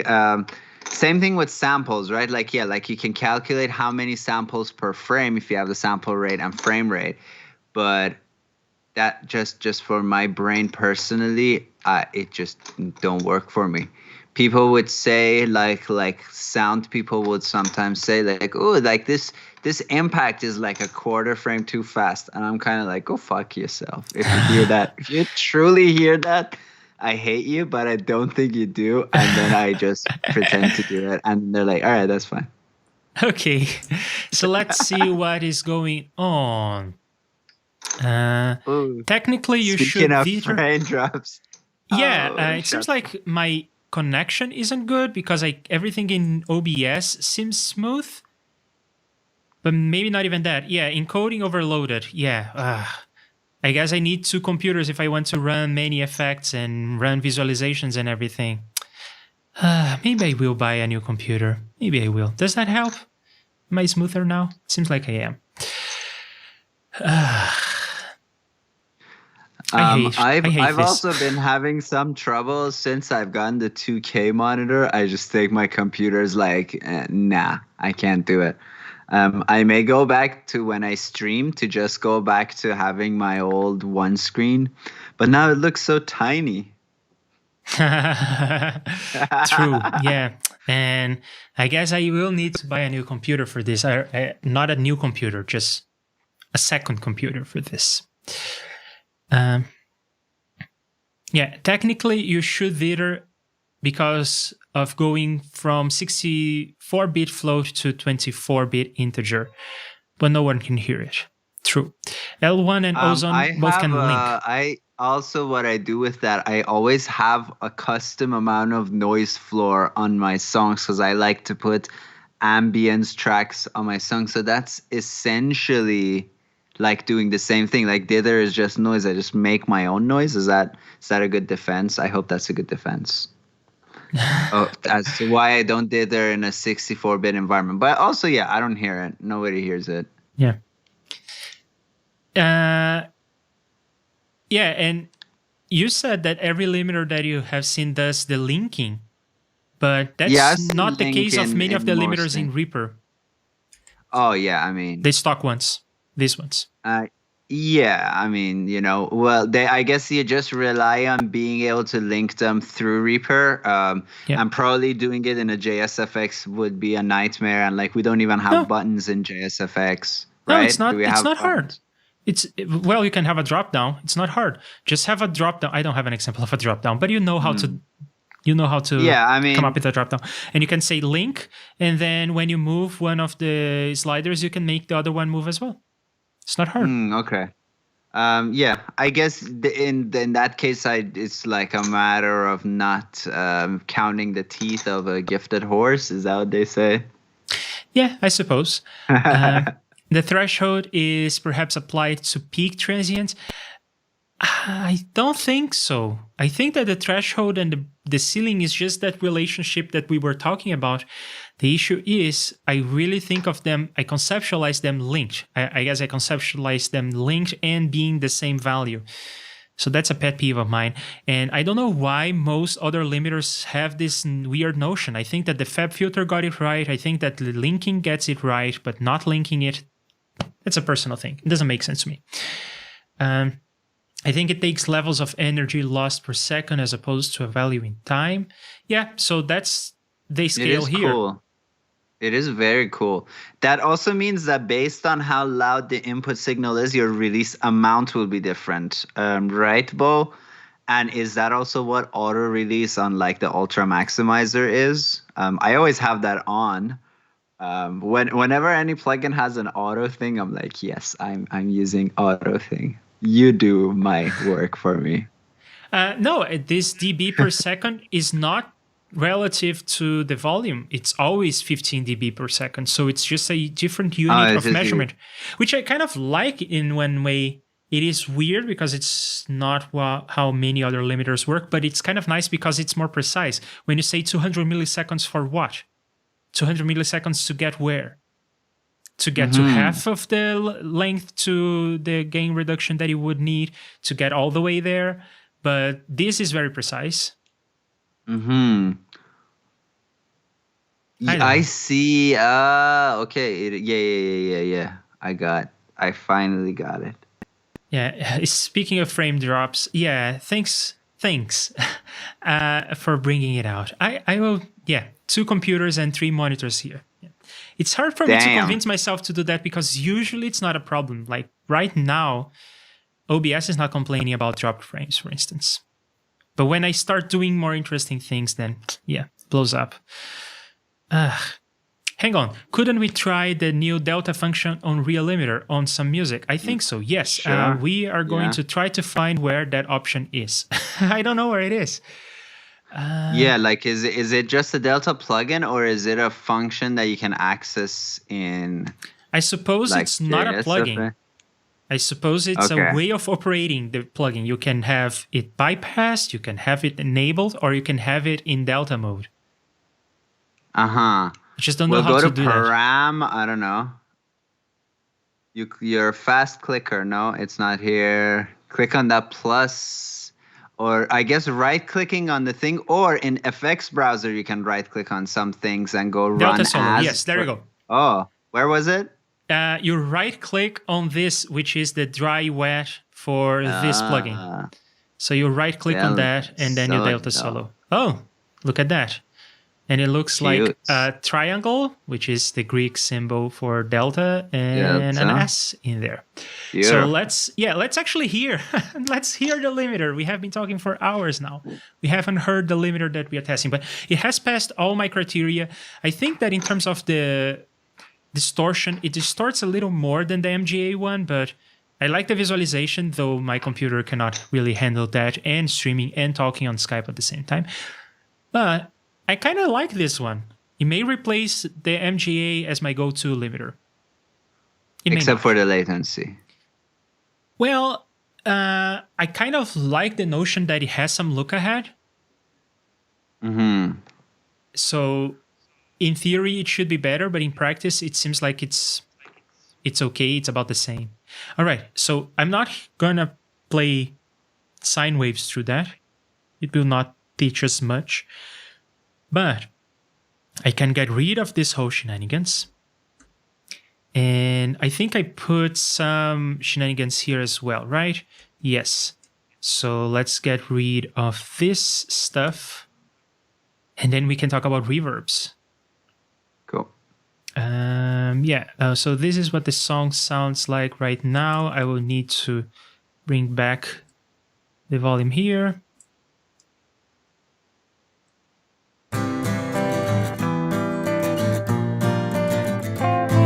Oh, I'm hearing the Skype audio. Yeah, Arya, I sent you the link to get to OBS Ninja. Did you? Oh, yeah. Shit, I didn't see it. Before we started the stream, so you can go there if you want. But I'm going to keep playing for everyone else, okay? Sure. The stream is about to start. We'll talk about code or whatever we'll talk about today. It's about to start, so please hang tight while I check. So one thing that I would do to test this, and this is something that we can discuss, is I will turn this up. So right now, the level is not loud enough that the limiter is triggering ever. So what I'm going to do is I set the threshold and the ceiling the way that I like. They're linked. So I'm going to start bringing this down, and we should hear the effect of the limiter, but at the same time, another thing that I should have, but I don't, is something to compensate the level, because it's gonna be quieter. So I should have something else to bring it up to compensate. Why don't you just boost, like put a gain plugin before ReaLimit and just boost it a little, boost the whole mix, like 6 dB or whatever, 10 dB or however much you need it. Ah, I see. So that the limiter is just barely touching, and then I can start bringing it down. For example, yeah. But that's still gonna make everything quieter. As soon as I bring this down, then there is a new ceiling, and I need something after the limiter to compensate for that. Well, so usually once you have a linked parameter, then you can unlink and bring the ceiling back up. That will conceptually not fuck with your head, because you set a threshold for the limiter to kick in, and then you just do the boost by bringing the ceiling up. So limiter is like containing all the audio within a certain threshold, up to the threshold, and then with the ceiling, you just bring it back, you just bring it up, bring the whole thing up. Does that make sense? Not really. Can you explain that again? Sure. So like usually, right, with L1 Ultra Maximizer, what a lot of people do is if they're linking, they link the threshold and the out ceiling. They bring them down until they are seeing like a healthy amount of limiting on that meter on the right. And then they bring the ceiling, and then they unlink and they bring the ceiling back up to the level that they want. So remember what we said, like the ceiling, when you set the ceiling to -1 and your threshold is at -10, your 10 incoming will become -1, and everything below that, like what was -20 before, is now like -11. And I don't know whether this happens in a linear way or if there's a little bit of a knee. But the point is, yeah, like after you link and you find your threshold, you can always unlink and then bring up the ceiling to whatever level that you like. Okay, so let's do that. Or whatever we'll talk about today. It's about to start, so please hang tight while I check that everything is okay. Sound check, camera check, lights check. How's my hair? Check. More. How's my hair? Check. How's my hair? Oh, wait, I don't have any hair. Maybe put some... While I'm changing the slider, the interface keeps refreshing and flickering, so that's not ideal. That is not ideal. Yeah, that is no bueno. So get ready wherever you are. How does that look? I think it's okay. Yeah, like 6-ish. 6 is classic. And then now you can just unlink and bring up the ceiling to whatever loudness you want. But before we do that, the OBS Video Ninja thing is now working, but can you mute yourself on Skype? Yes, I did. Thank you. Okay. So I guess what you're saying is that now I can play the song unlinking the parameters and bring this up, and then we can hear the effect of the limiter, right? Mm-hmm. Isn't it just going to get louder? So please hang tight. Well, don't you want to just make it louder? Like you just said, when I bring it down, I want it to be louder. And I'm just saying we'll make it louder by bringing up the ceiling. To hear the limiter, what I really wished for was for me to be able to change the amount of limiting without affecting the level. So I would make the limiter work harder, bringing the signal to a lower level, but there would be something after the limiter to compensate, like a makeup gain sort of situation. So here's my question. If you, for example, now bring your ceiling to -4.95 and then you relink them, will that not do what you want? You are doing this in a relative term, but as you bring the threshold down, you're compensating. Let's see. Check that everything is okay.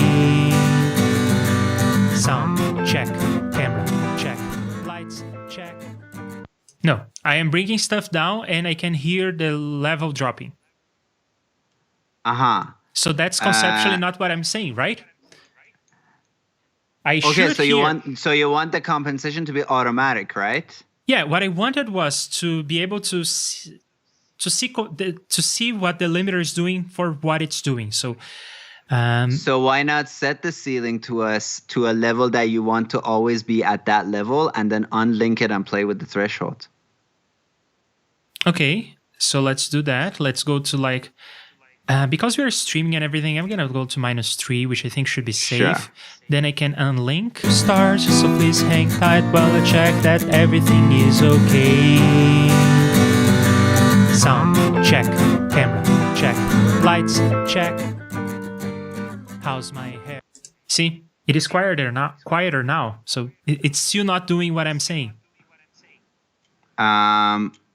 Well, yeah, it is quieter when your threshold is above the ceiling, because again, it's taking your threshold as your ceiling. You're saying this ceiling is quieter. That means everything is quieter. If your threshold is below your ceiling, you're saying everything is louder.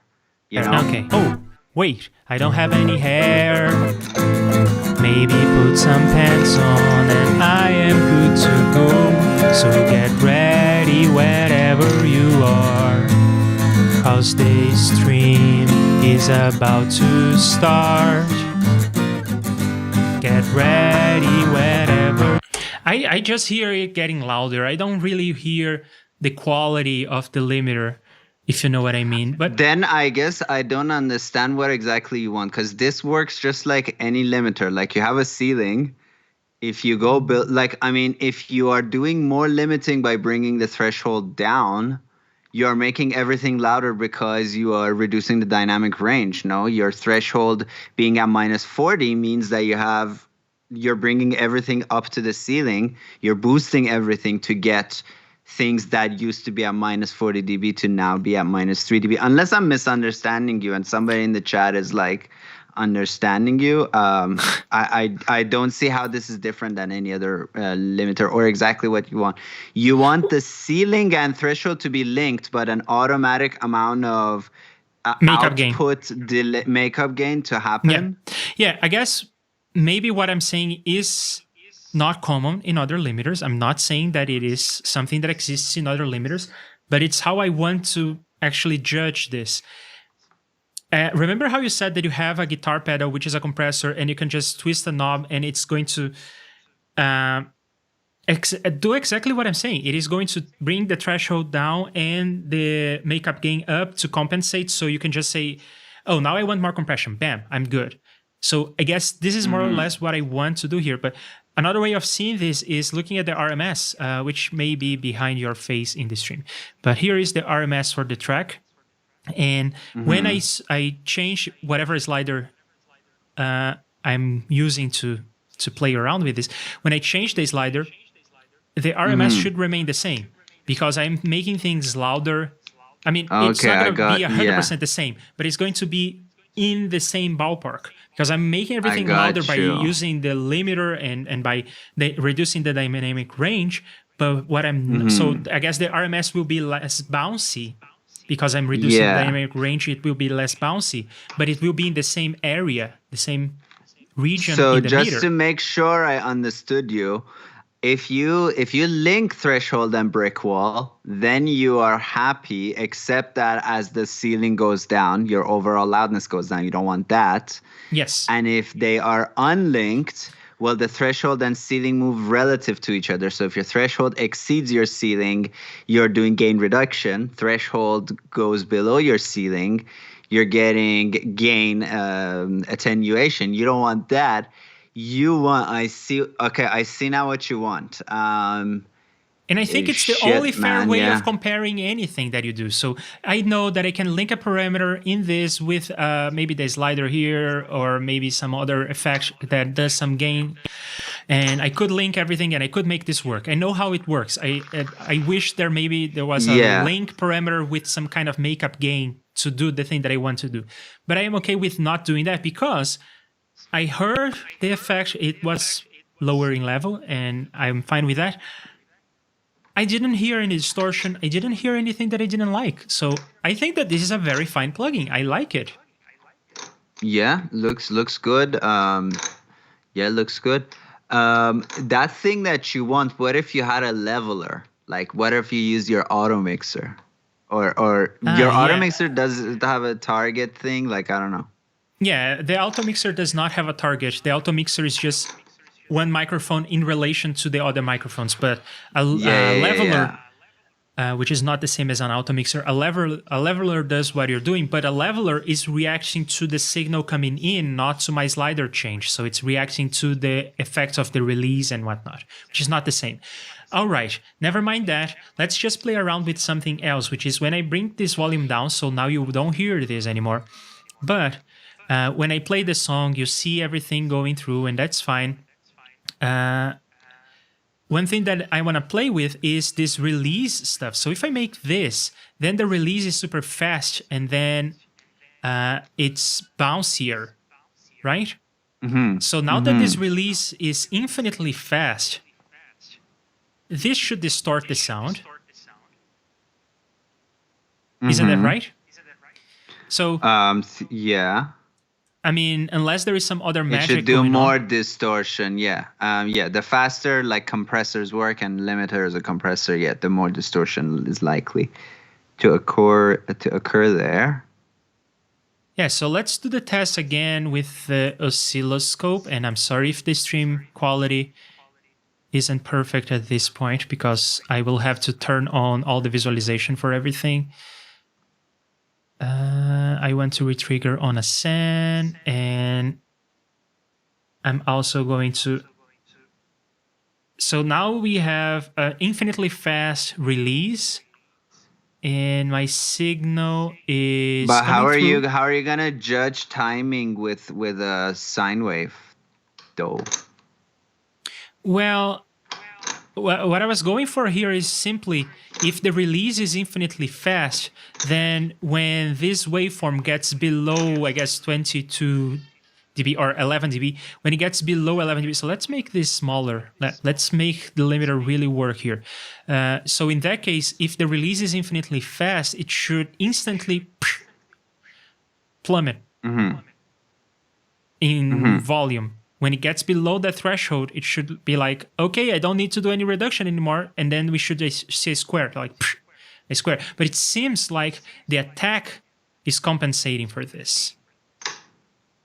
You know what I mean? The attack is lower. So even if the release, at this point, the release said, okay, now crank it back up. I don't do any wing reduction anymore. But then the attack is like, whoa, wait right there. I'm not over. So probably there is some sort of feedback. And the attack is feeding on the signal, and that's why it's not distorting that way. So again, this passes the test. I like this.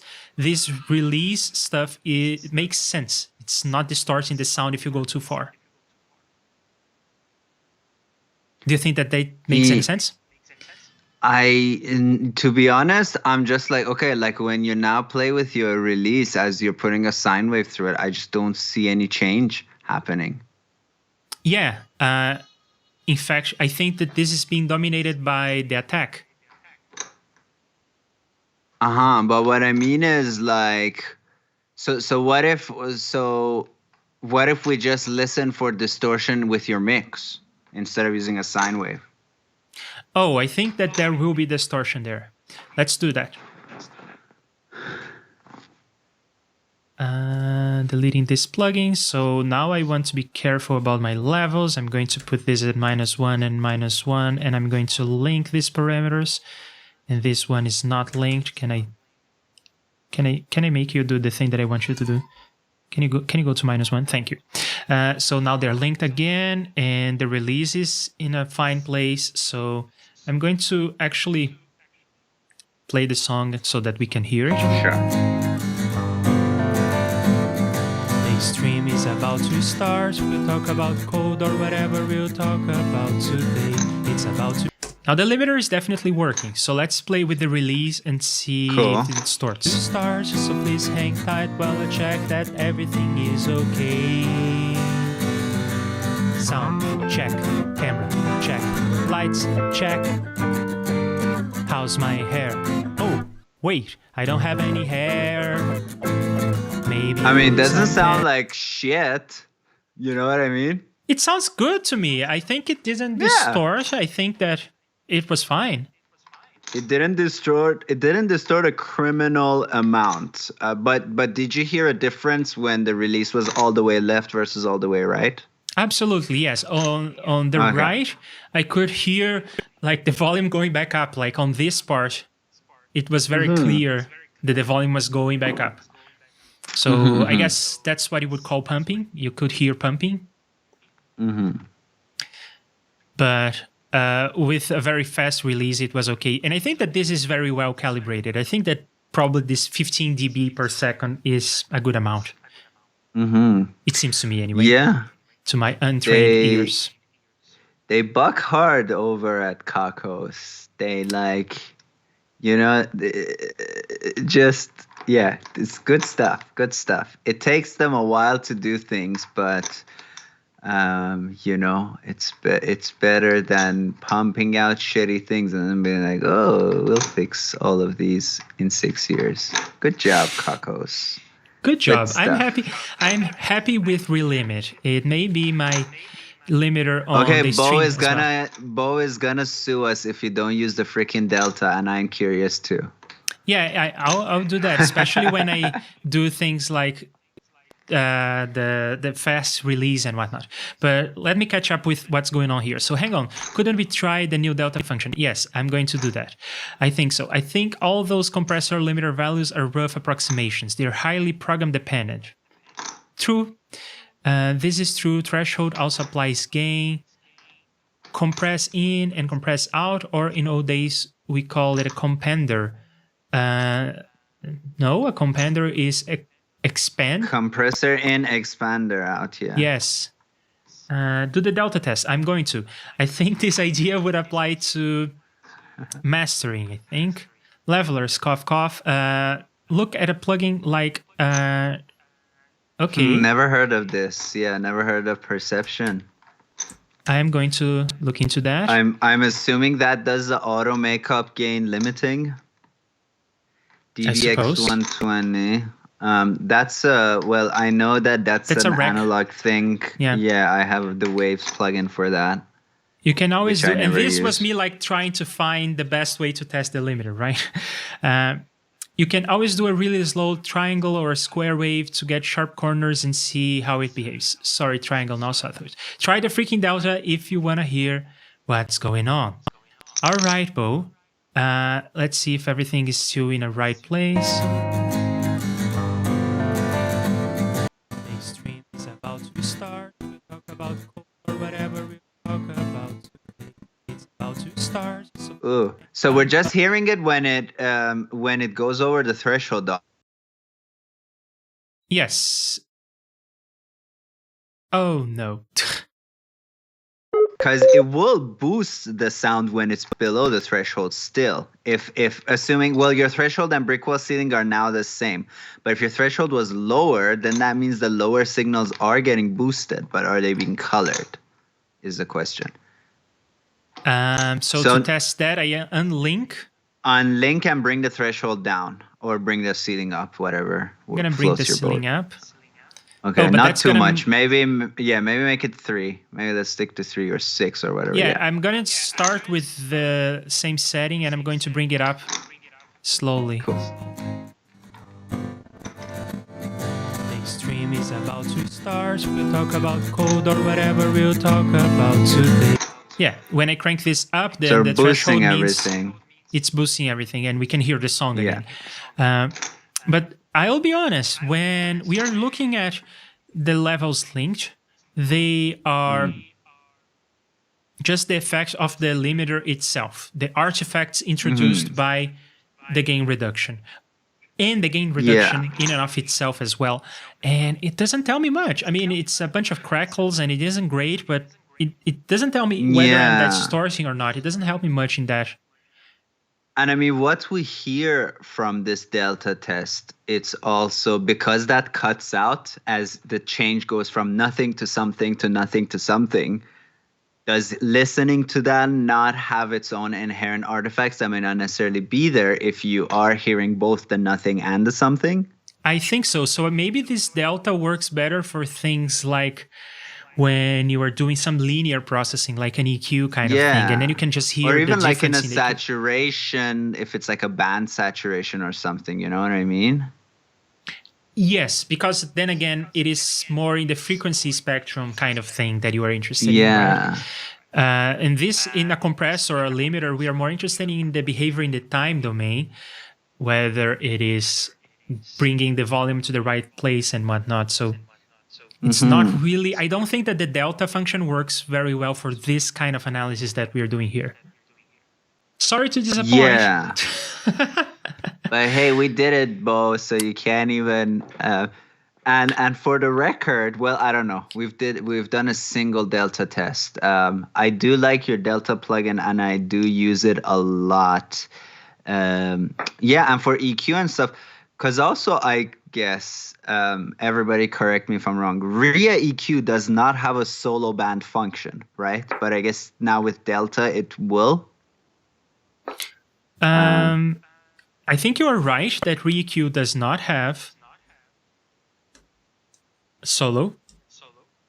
And I mean, let's just try it. Are the levels okay? There's an MPL script that an MPL script does a soloing with bands, but I never got to wrap my head around it. And I really, to be honest, who we kidding here? I'm not using ReaEQ. Sue me. Yeah, but if I am in delta mode here, then I don't hear anything. The stream is about to start. We'll talk about code or whatever. And this tells me a lot more than using the delta on this one.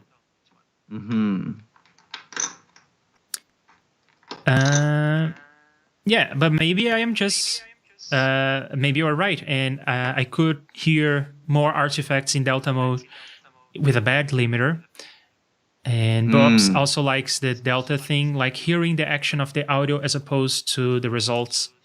It's a fair thing to want to hear, especially if we heard, for instance, if we turned the delta on and all we could hear was low frequencies, or all we could hear was, I don't know, something like that, that would be a bad sign. So it's not nothing, but yeah, fun stuff. Remember how I said that we would talk about reverbs? Yeah, I was thinking exactly that. Yeah, so I'm going to call it a day on ReaLimit. I think that ReaLimit passes all the tests. I really like it. Good stuff. I like the visualization. I hope that if I turn off the window and I leave the limiter on, it's not going to consume a lot of CPU and that it will play nice with my streams.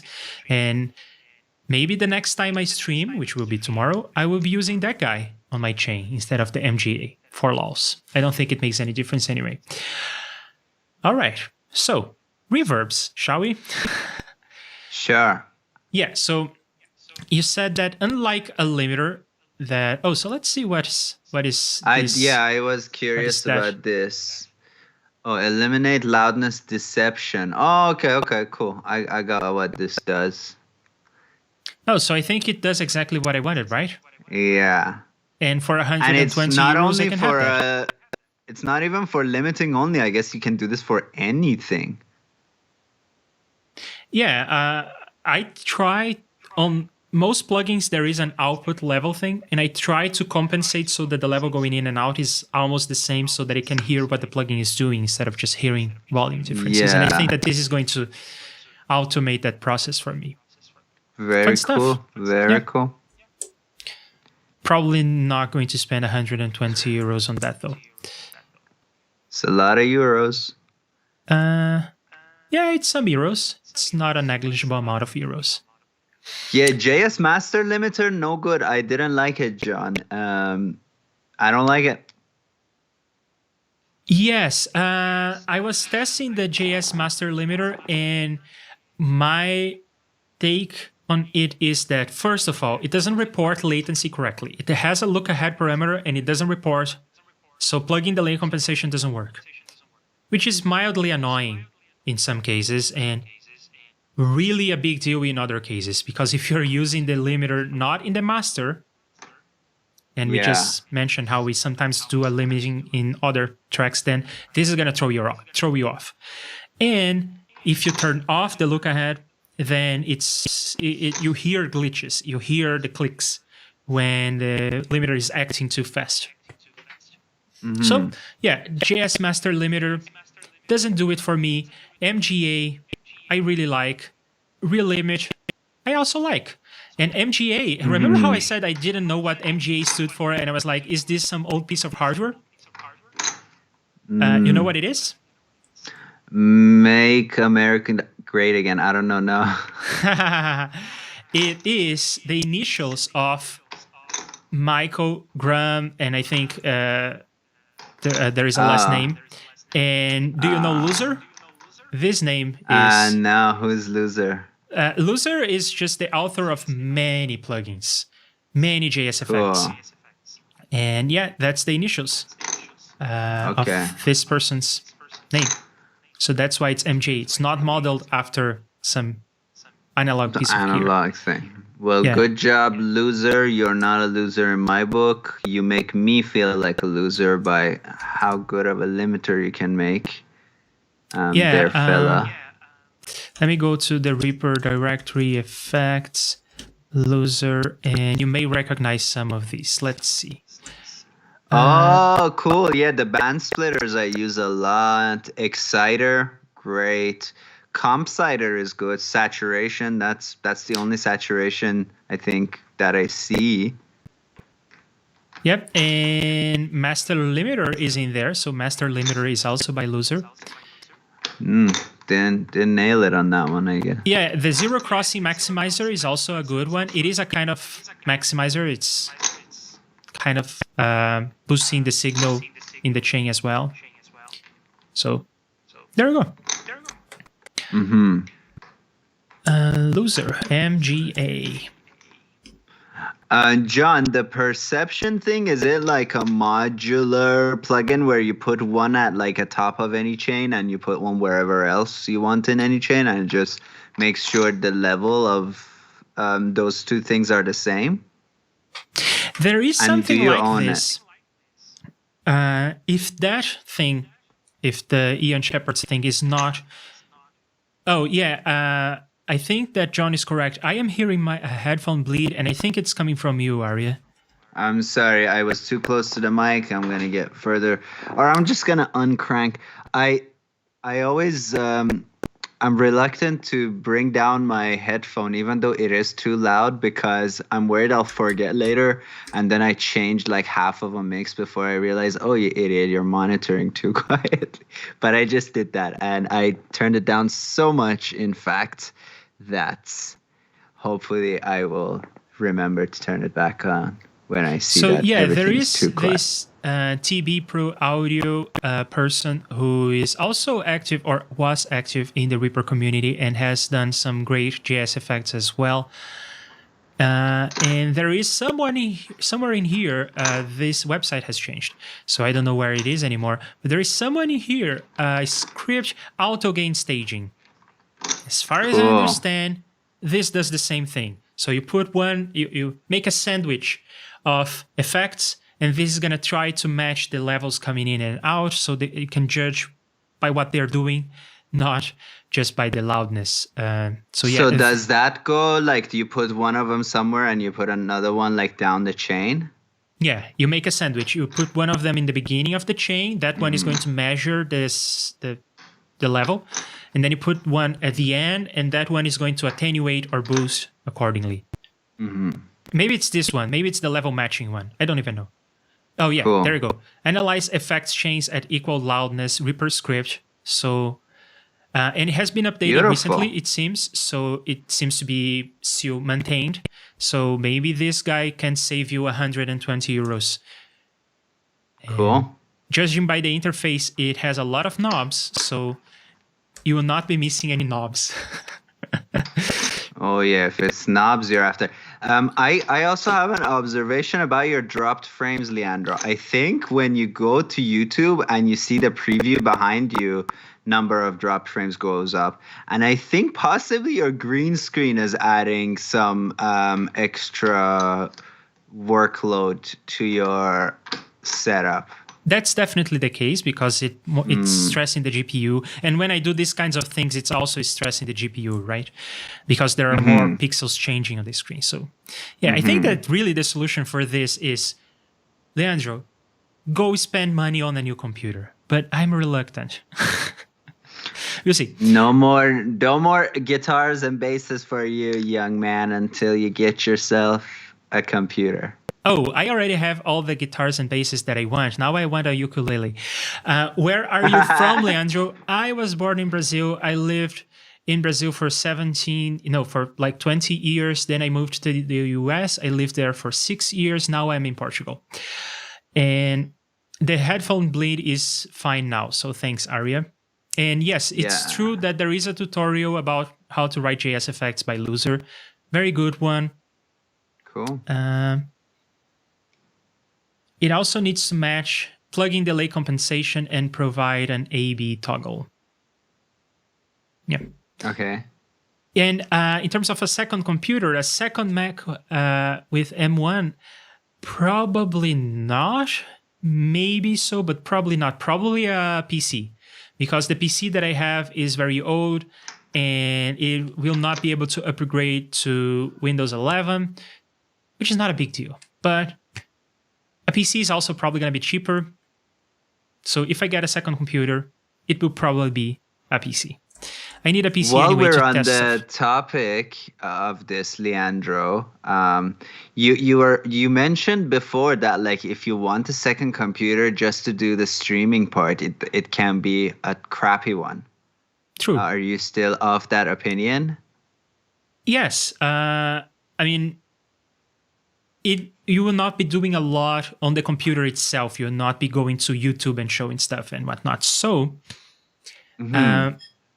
it will be dedicated to running OBS, and you can even turn off the preview. So it cannot be a crappy 10-year-old computer like the one I have. The PC I have for testing stuff, back when I was doing my linking of OBS with Reaper to record video with Reaper, people wanted that to work on Windows, and I couldn't for the life of me figure it out. So I bought a computer for that, and it's a very old computer. So that one cannot handle green screen, overlaying, two sources, Skype, and whatnot. But if you spend like the amount of money that costs Mac Mini, like $700 on a PC, I think you're going to get a better GPU than the GPU that is embedded in the M1 chip. I don't know. Where Haven't are you tested. getting your Mac Minis that they're 700? Or do you mean 700 euros? No, it's more, well, in the US, if you go to apple.com, you get prices in dollars, right? And in the US, isn't it like 1,000? Yeah. It starts at $799, I think. Oh, what? No, it starts at 700. So it starts at 700. But here in Europe, we pay an extra because we are in Europe. So yeah, we get healthcare. We don't get cheaper Macs. So yeah, it's 800. Oh, okay. Cool. I didn't know that's cheaper than I remember. I think I bought mine for like 1,100 if I remember right. And mine is not M1, but anyhow. Yeah, but Intels are more expensive. And these days, it doesn't really make sense to buy a Mac Mini with an Intel. If you're going to buy a Mac Mini, buy M1. If you're going to buy a Mac Pro, I don't think there are Mac Pros with an M1. But then just wait a couple months and buy the thing that is going to come out. Hopefully If soon, I buy a second computer, I think I'll buy a PC also. Just get one of each. I think that this is... I was looking for it, but I didn't see it. Yeah. Maybe it's in the wiki. Yeah, I think that's the one. Yeah, that guy. Yep. So if you all want the link, it is in the chat. It's in the wiki. And yeah, this was way back in the day when I was thinking like, oh, I think I like an auto mixer. I should learn JSFX and do some cool stuff with that. And then I looked at this and I was like, oh, all of this makes sense. And with this much, I can do a volume thing. Awesome. And I think there is like an echo kind of thing in here, a sine wave generator, and I was like, oh my god, this is the whole plugin? I think I can do this. Here is a limiter. But it's just clipping, so that's not fun. All right. That's a very good tutorial for beginners, I think. Cool. It was good for me when I was a beginner. I think I'm still a beginner. And Bob's is saying, I like a PC because I can fix them. Yeah, I like PCs because I can fix them. I like Macs for other reasons. Try that PC with NDI in. Yes, I will. Oh, I'm reading the chat, but I'm not showing it. Yeah, so I probably will buy a PC. But it's gonna... yikes. Okay. $8.99 Canadian. It's not bad. I have to pay $99, which is much more. Yeah. Yeah, not bad at all. I don't know if I want 2 Macs. Yeah, I'll probably not buy a new computer for a while, to be frank with you. But let's talk about reverbs, shall we? Yeah, John migrated to NDI because of me. Oh, yeah, that's nice to hear. And yeah, NDI works great. Before my other Mac broke, I was using NDI, and the stream was flawless. All right, so let's talk about reverbs. We started the conversation about limiters, talking about where you would put a limiter. Where do you put your reverbs? Do you put them on each track? Do you do a bus? Do you put them on the master? How do you work with reverbs, Arya? So again, I'll do the same thing I did with the limiters. So in production class, they were like, well, you got to put your reverbs on a send on an auxiliary track. You send your stuff to the reverb, and you put the reverb in your effects bus, and that's how you do it. And then I went to film school, and they were like, nope, you can put reverb wherever you want. You can put your reverb as an insert. And I mean, like, I don't know, maybe back in the day, in the early days of digital, or when you have racks, I understand why you got to use reverb that way, because one reverb unit costs $6,000. You got one reverb unit, you got many things you want to send to a reverb. You got to use it that way. And then in the early days of digital, well, each reverb takes X amount of your CPU. I think even in today's world, like a reverb can take like 3% of your CPU. So you might as well put it on a bus, save up on resources. But really, you can put like tons of reverbs as inserts, and probably your computer can handle it nowadays. So I do sometimes I use a send when I want to send multiple things to one reverb, but I do use reverbs as inserts, and I do use a lot of mono reverbs, because sometimes I want to give a little bit of like a feeling of a room to a sound, but I don't necessarily want that feeling of room to be expanded to my entire space of the song that I have, right? So like I may have like an organ that's on the left. I just want the reverb to be on the left. I have other stuff happening on the right. I don't want my organ to be on the left, the reverb to be on the right, or organ to be on the left, reverb to be stereo. So I just use a mono organ, and I can put that as an insert, and I can pan it differently, or I can just with Reaper, you can always do routing inside a track. So that allows me to open one effects window, see all the stuff, but in reality, it's like going all over the place. So that's my 2 cents on the subject. You can put reverbs wherever you want. And recently, I've been needing to. I write like jingles for Fiverr, usually like 5 to like 15 seconds of music, and I got to do these quick for it to be like financially viable for me. So I've gotten a lot of good results by slapping a reverb on the master bus and then bringing the width knob to like 10% or something. It's quick, it's dirty, it gets the job done. Bish bash bosh. Right. Okay. So I guess there is another reason to put one reverb on a send or an auxiliary track and send everything to that. It's going to put everything in the same space. It's going to be the same settings for the reverb, and the reverberation is going to take all the sounds in account, right? So yeah. maybe if So you're yeah, trying when to you're go for using like, multiple things, you gotta like you can use Ascend. Um, but even in that case, like for example with the Pro R has something that I enjoy a lot, which is the distance knob. So when I'm doing a mix right now that I've been doing for a really long time. It's just a really dense song. I'm using actually 3 Pro Rs. One is close, one is medium, one is far. So I have a situation where, yeah, so I have things that I want reverb on, but I want them to be up front. I send them to the close reverb. Then certain other things go to the medium reverb. Then like a lot of things go to the far reverb. Um, and that would be something I wish you could have in plugin form, where on the send, you could say which distance in the reverb you want to send stuff to. That would be really cool. But that is not possible. We don't really get all that information. Yeah. so I guess traditionally you would just have maybe a band playing in a room, but we don't record that way anymore. So we record each instrument separately, and then to put the band in the room, you use the send. Is that not a reasonable way of thinking about this? Yeah, that's a great way of thinking about it. Okay. And again, you don't need to be realistic about this stuff either. You can always go nuts with it. One of my favorite reverbs nowadays is Raum. I think that's how it's pronounced. It's RAUM by Native Instruments. I got it for free on a promotion, but I think it's not free all the time.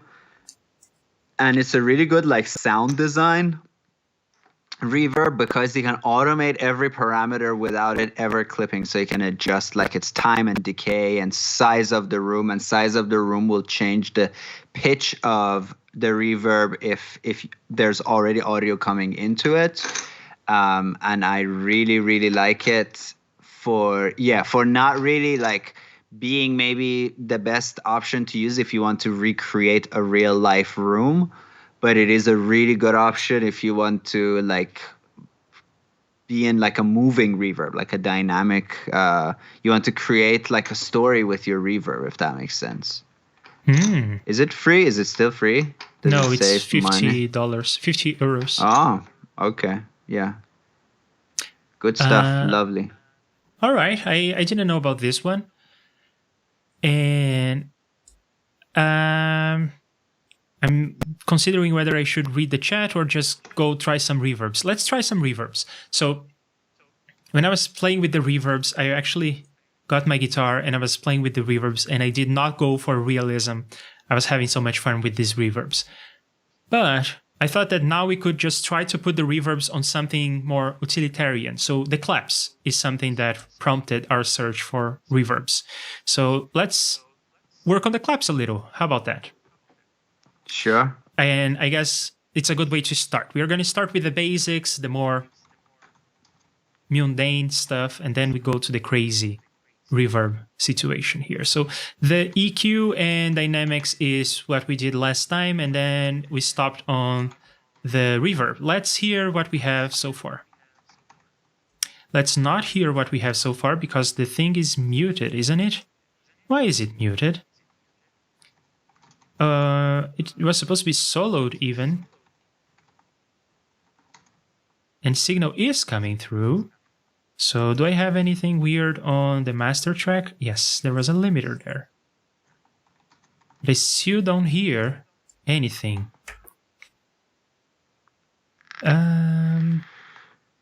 Check. Camera. Check. I can hear the song.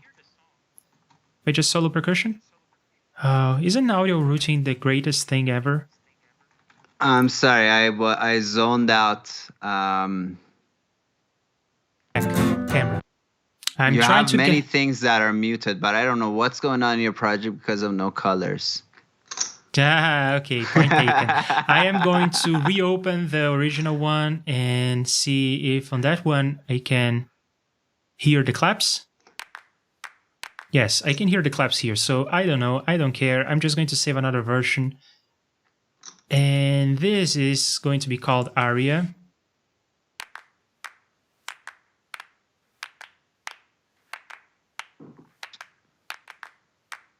Okay, so those are the claps. Oh, the percussion's fader was down. Thanks, John. It's probably too late now, but thanks for catching that. So let's play with some reverbs, and let's actually give a fair chance to the stock reverbs in Reaper, okay? I played with them some more. They're not as bad as you would imagine. So let's play with them. Also, this guy. I mean, this is that was brilliant. Yeah. Abyss is really good. I've not tried the Satan. Oh, I have tried the Satan reverb. That one's good too. Yeah, and also there is some reverb by Psyche. It is called. By the way, there is a guitar amp emulator. We can try this out on the guitar. Cool. I didn't know that. Nice. And it's called Reflectosaurus. Now, the UI on this thing it's really nice. This flickering thing. Reflectosaurus, yeah, that one's amazing. Like, some of the presets, like, right out the box are so good and so interesting.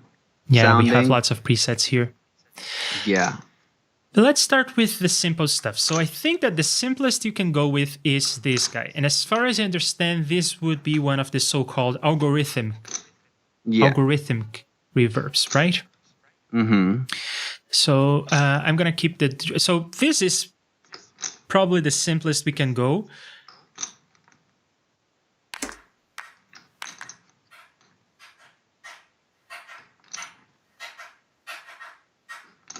It's not bad.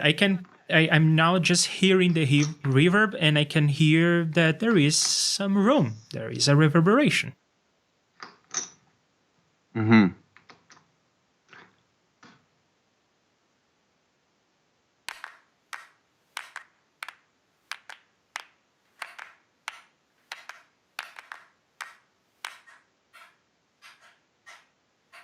See, I used the delta.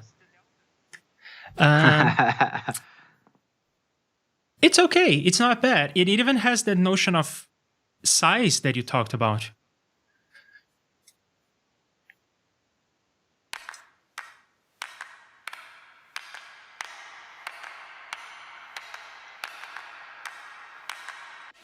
Fun stuff. Just that I don't know if I've ever been in a room in my life that sounds like that. It reminds me of one particular time in my life where I was in this warehouse. I was hiding in a warehouse, which is a long story. But yeah, it has a certain quality to it which I don't exactly know how to describe. It's an SE quality. It's a brittle, high quality that just doesn't sound pleasant to me.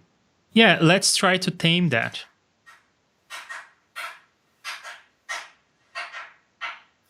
So there's this dampening thing, which, as far as I understand, it's like me putting a mattress on the wall. Right. It's dampening normally controls the decay rate of low versus high frequencies. From what I remember. So if I dampen the room by putting more mattresses on the wall, I am absorbing the high frequencies more than the low frequencies, which should have the effect of improving the situation you bring up, right? Mm-hmm.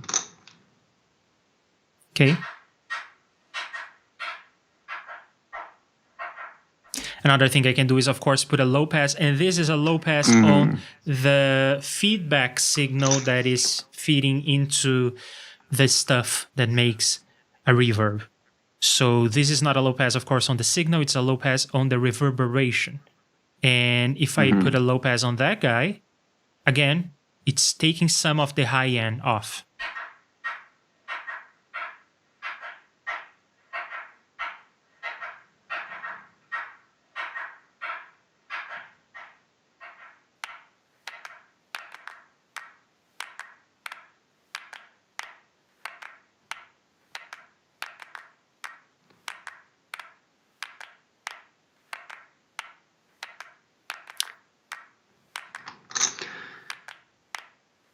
So I got two issues with this, like right off the bat. One is like initial delay is set at 0 right now, but I can hear like that the reverb like kind of peaks not at the source, which is normal. Like I understand that's because of the room size. But like I don't know. Again, like I cannot scientifically in any way defend what I'm about to say. I don't think this sounds good or like a real reverb. And algorithmic reverbs aren't supposed to sound real, but at least they're supposed to sound good with very few parameters.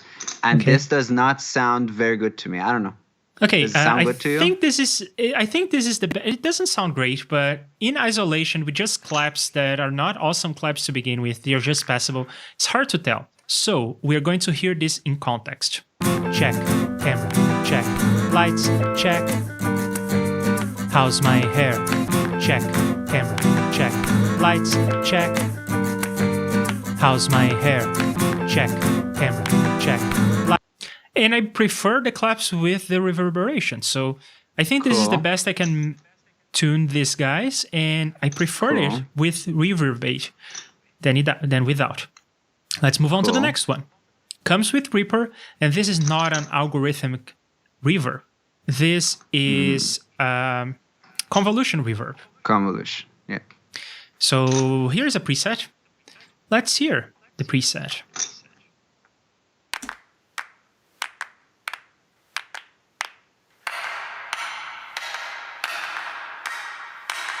I'm in a cave because my wet signal is too loud, or maybe I don't know. You have a reverb and an echo generator right now. Yeah. So it is very cavey. So maybe just let's turn off the echo, and just have the reverb. Yeah, so the controls here are similar. This start position, I think, is with respect to the impulse response file that has been loaded. And then the length. Okay. So I think I want to decrease the length, right? I suppose that the K is too long. Right.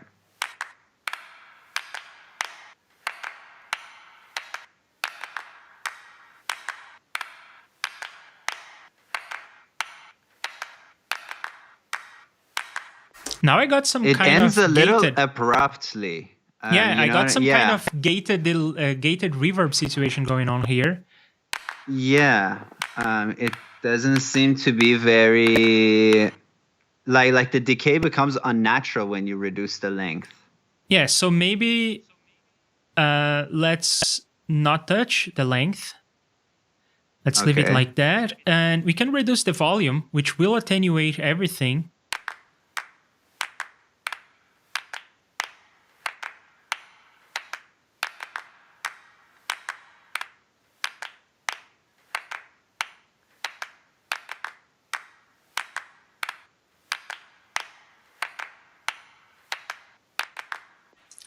This sounds to me like a basketball court. Yeah. That's a great way of putting it, yeah. Pre-reverb? That could be fun.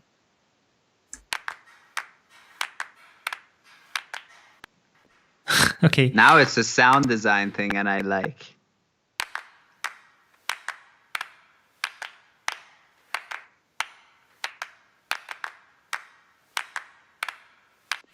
I think this is the best I can do with this. It still sounds like maybe I will decrease the room size.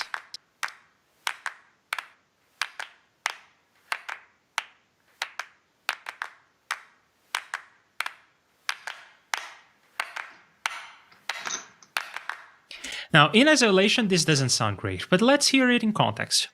Check, camera, check, lights, check. How's my hair? Check, camera, check, lights, check. And let's compare. How's my hair? Check, camera, check, lights, check. How's my hair? Check, camera, check, lights. Now, see, my headphones are now too quiet.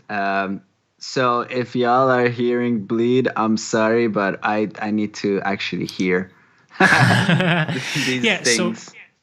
So it's probably because I don't know how to calibrate these things, and you can probably get better results if you know what you're doing here. But One of the things that is important to me as I'm not a professional, I don't think I will ever be a professional, is how easy is it to get a good result? I don't want to have to be an expert in everything that I use. So far, I think I prefer Reverbate. I think I get a better sound from it. And I like that the controls make a little more sense to me. Now let's go to one that I really like. By the way, just before we move on from Reverb, right when you load a reverb generator into Reverb, again, maybe engineering-wise it's a different process, but you're still using a generator to generate an impulse response. But we're not loading a wave file that has the profile of a room or like a reverb generator. So that would be something else to try with Reverb, and I do use it because I have I think it's called IRL by Waves that loads impulse responses. But again, I just hate the way it looks. So if I do have impulse responses, and I have like impulse responses from a real life Bricasti, which I can send to you. And if you load those into a file, like, yeah, I mean, it just sounds like the wave file that's generated.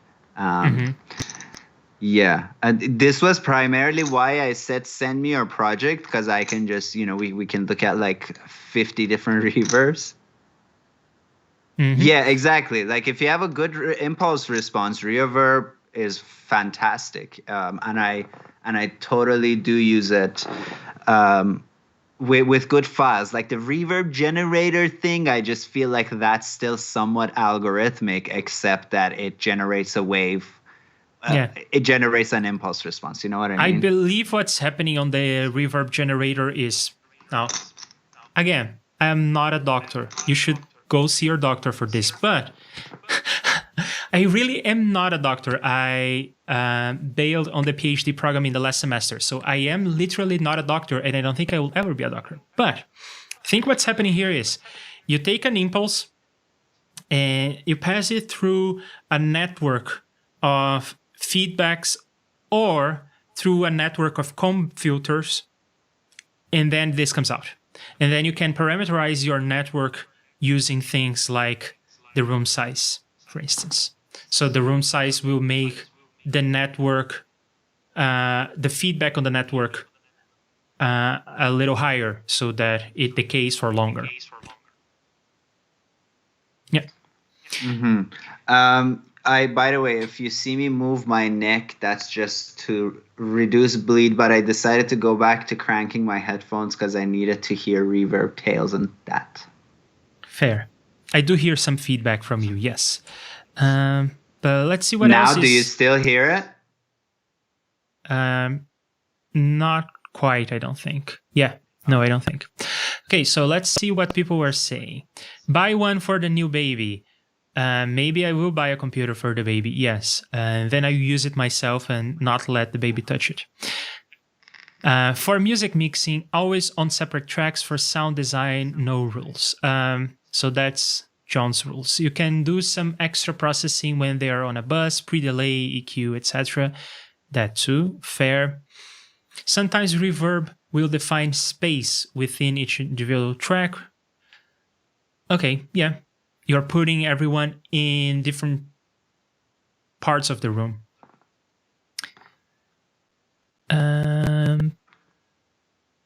Yeah, okay. So it's all about how you're going to organize the effects, but you're still going to put them in the same places, I guess. If you put everything on that track and you change the routing, or if you put something on a separate track and you send to that track. And it seems like Tone Stacks is not a guitar amp emulator, it's just the EQ section.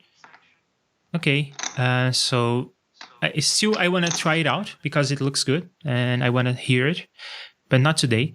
Reverbate sounds better with larger room sizes. There's some weird comb filtering at lower values.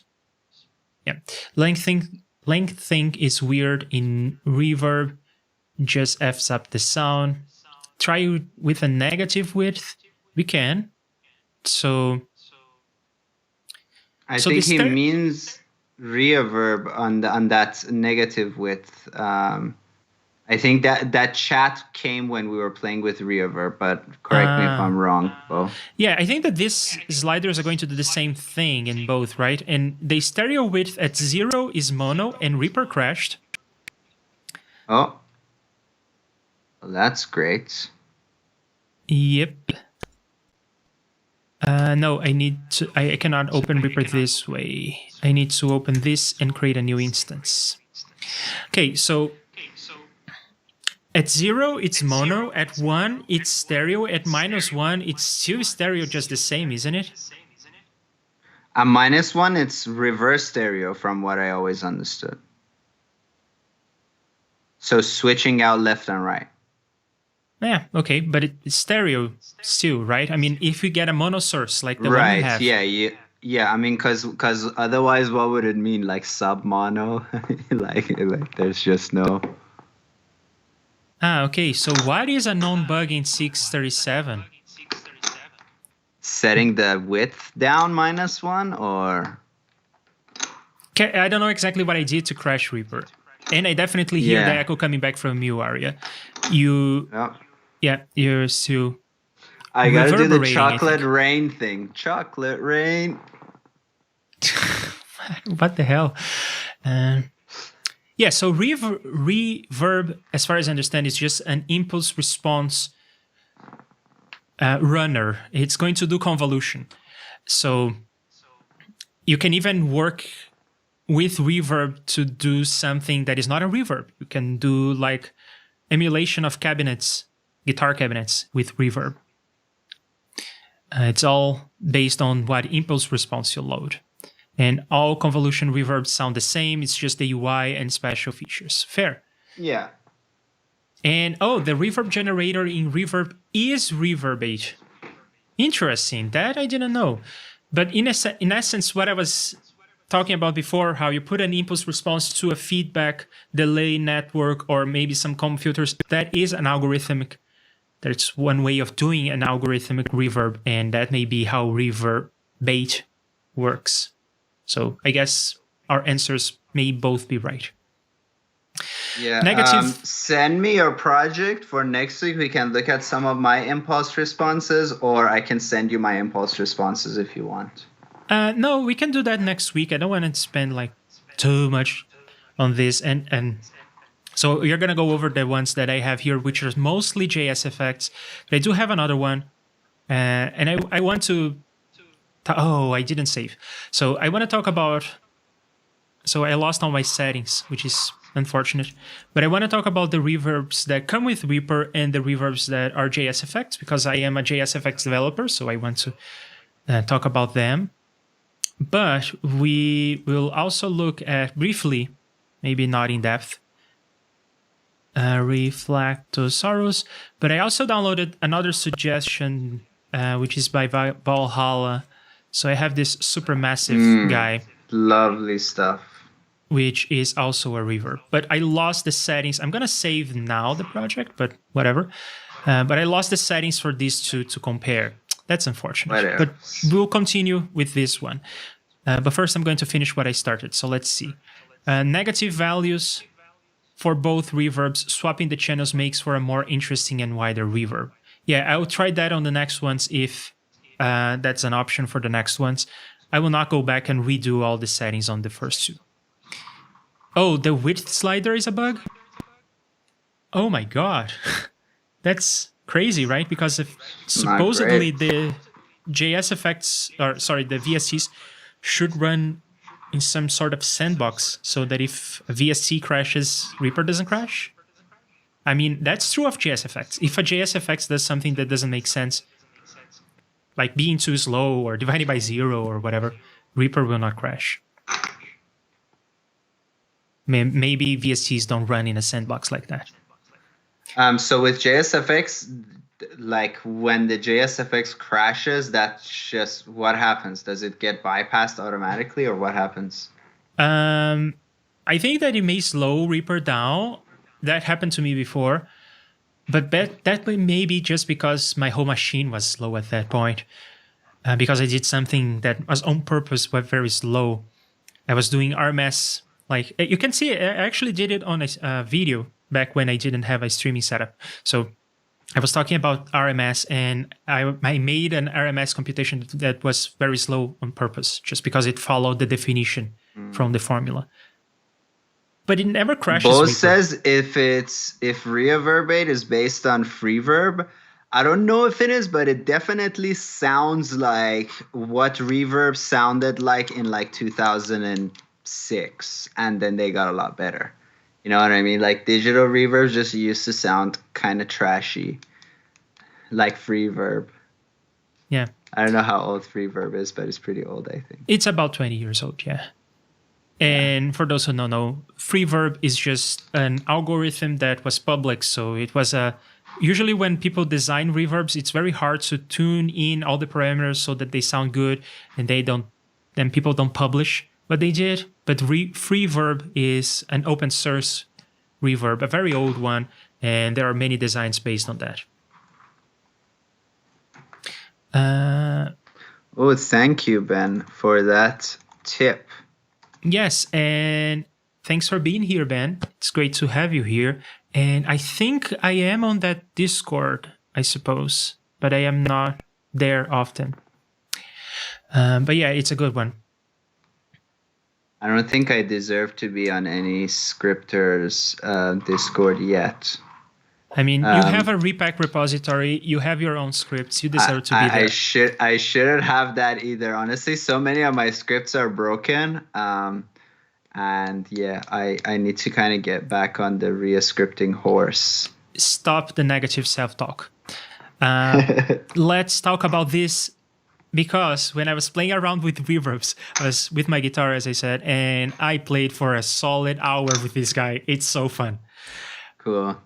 I don't think it fits the thing that we are doing now. I mean, and this is more like for the reverb to be the centerpiece of the song. And it's still beta, but it sounds so cool. I don't know what it's going to do with the claps, though. I know that on guitar it sounds great. Let's hear it on a guitar. Why Maybe, not? yeah. But right now I don't even hear a lot, so that's good, I think. I am going to crank my headphones and move back again. I think mostly what I hear is just white noise coming from like the background. It's like a hiss.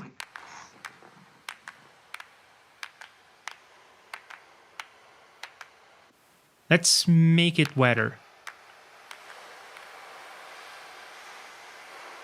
Yeah, I just hear white noise with the claps.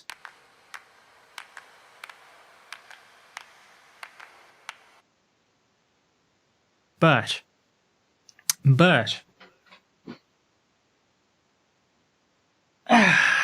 let's check this guy on a guitar. It is a lot of fun, I promise. Or at least I had a lot of fun with that. So my guitar is in this. Yes. And I was supposed to hear that, but I don't. Do you hear that, Arya? I do not.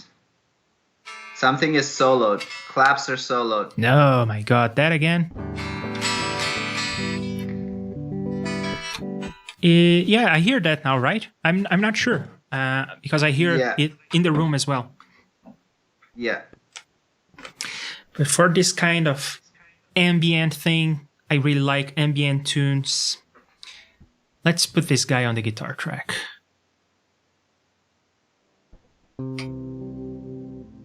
I think it's not loud enough. It's hard to tell what it's doing. So let's put... maybe let's try the other guitar thing. What was it called? Tone stacks? That guy, yeah. And let's go with Fender. And it's even... How's my... Oops. It's even making the signal quieter. So how about we put a compressor in there?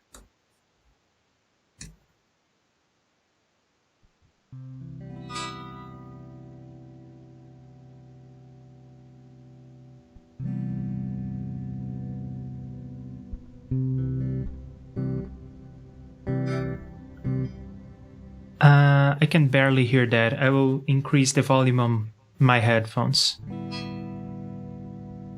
Yeah, I hear it a good amount. Yeah, I think it was just me.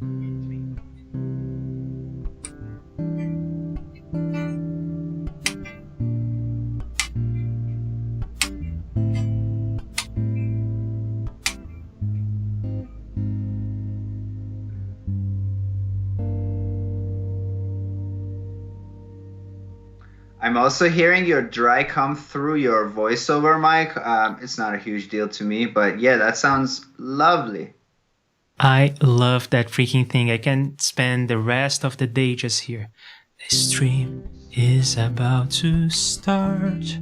We'll talk about code or whatever we'll talk about today. Oh my god! That fills the room. That is so nice. But I don't think it fits with the claps though. With the claps, it's just like white noise.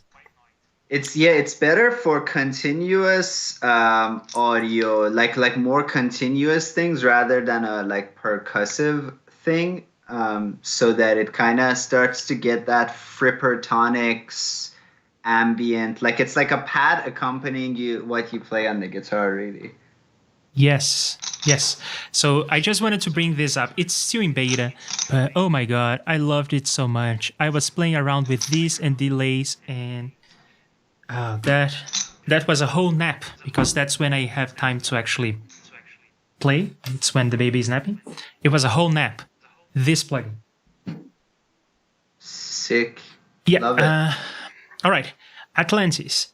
We played with this one already last time, and let's give it another go now that I know a little bit more about reverbs. Hair. Check. Camera. Oh, let's start soloing this.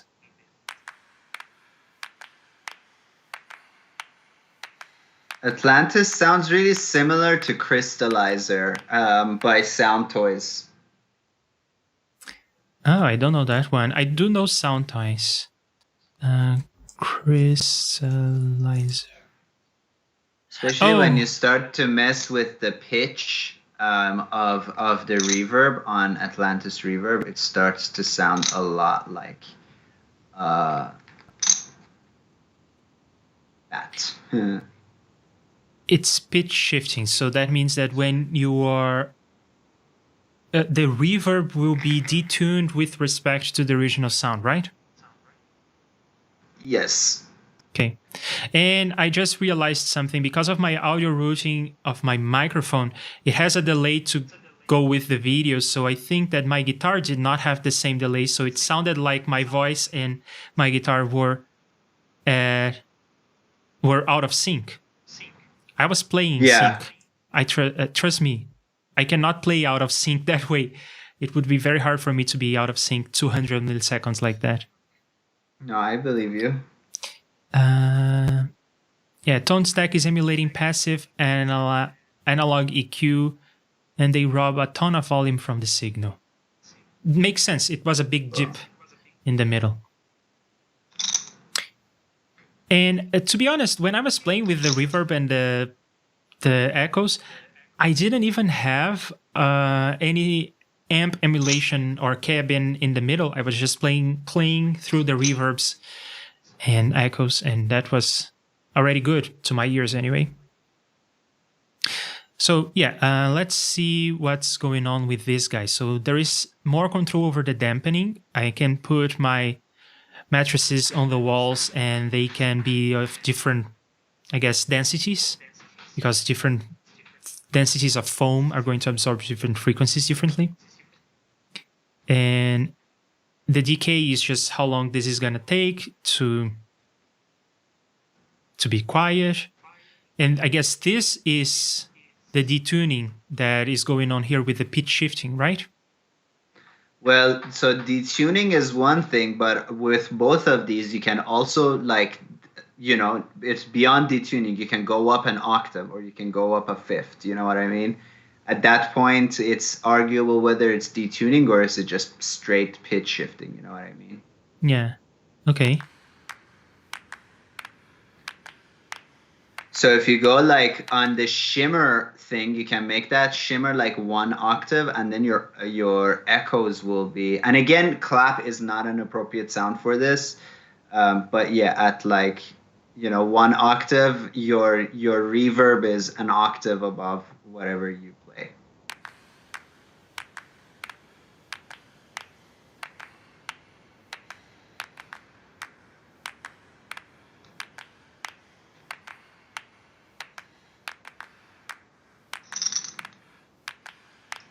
I don't think you're supposed to automate this parameter. Grain would be hard, yeah, to automate.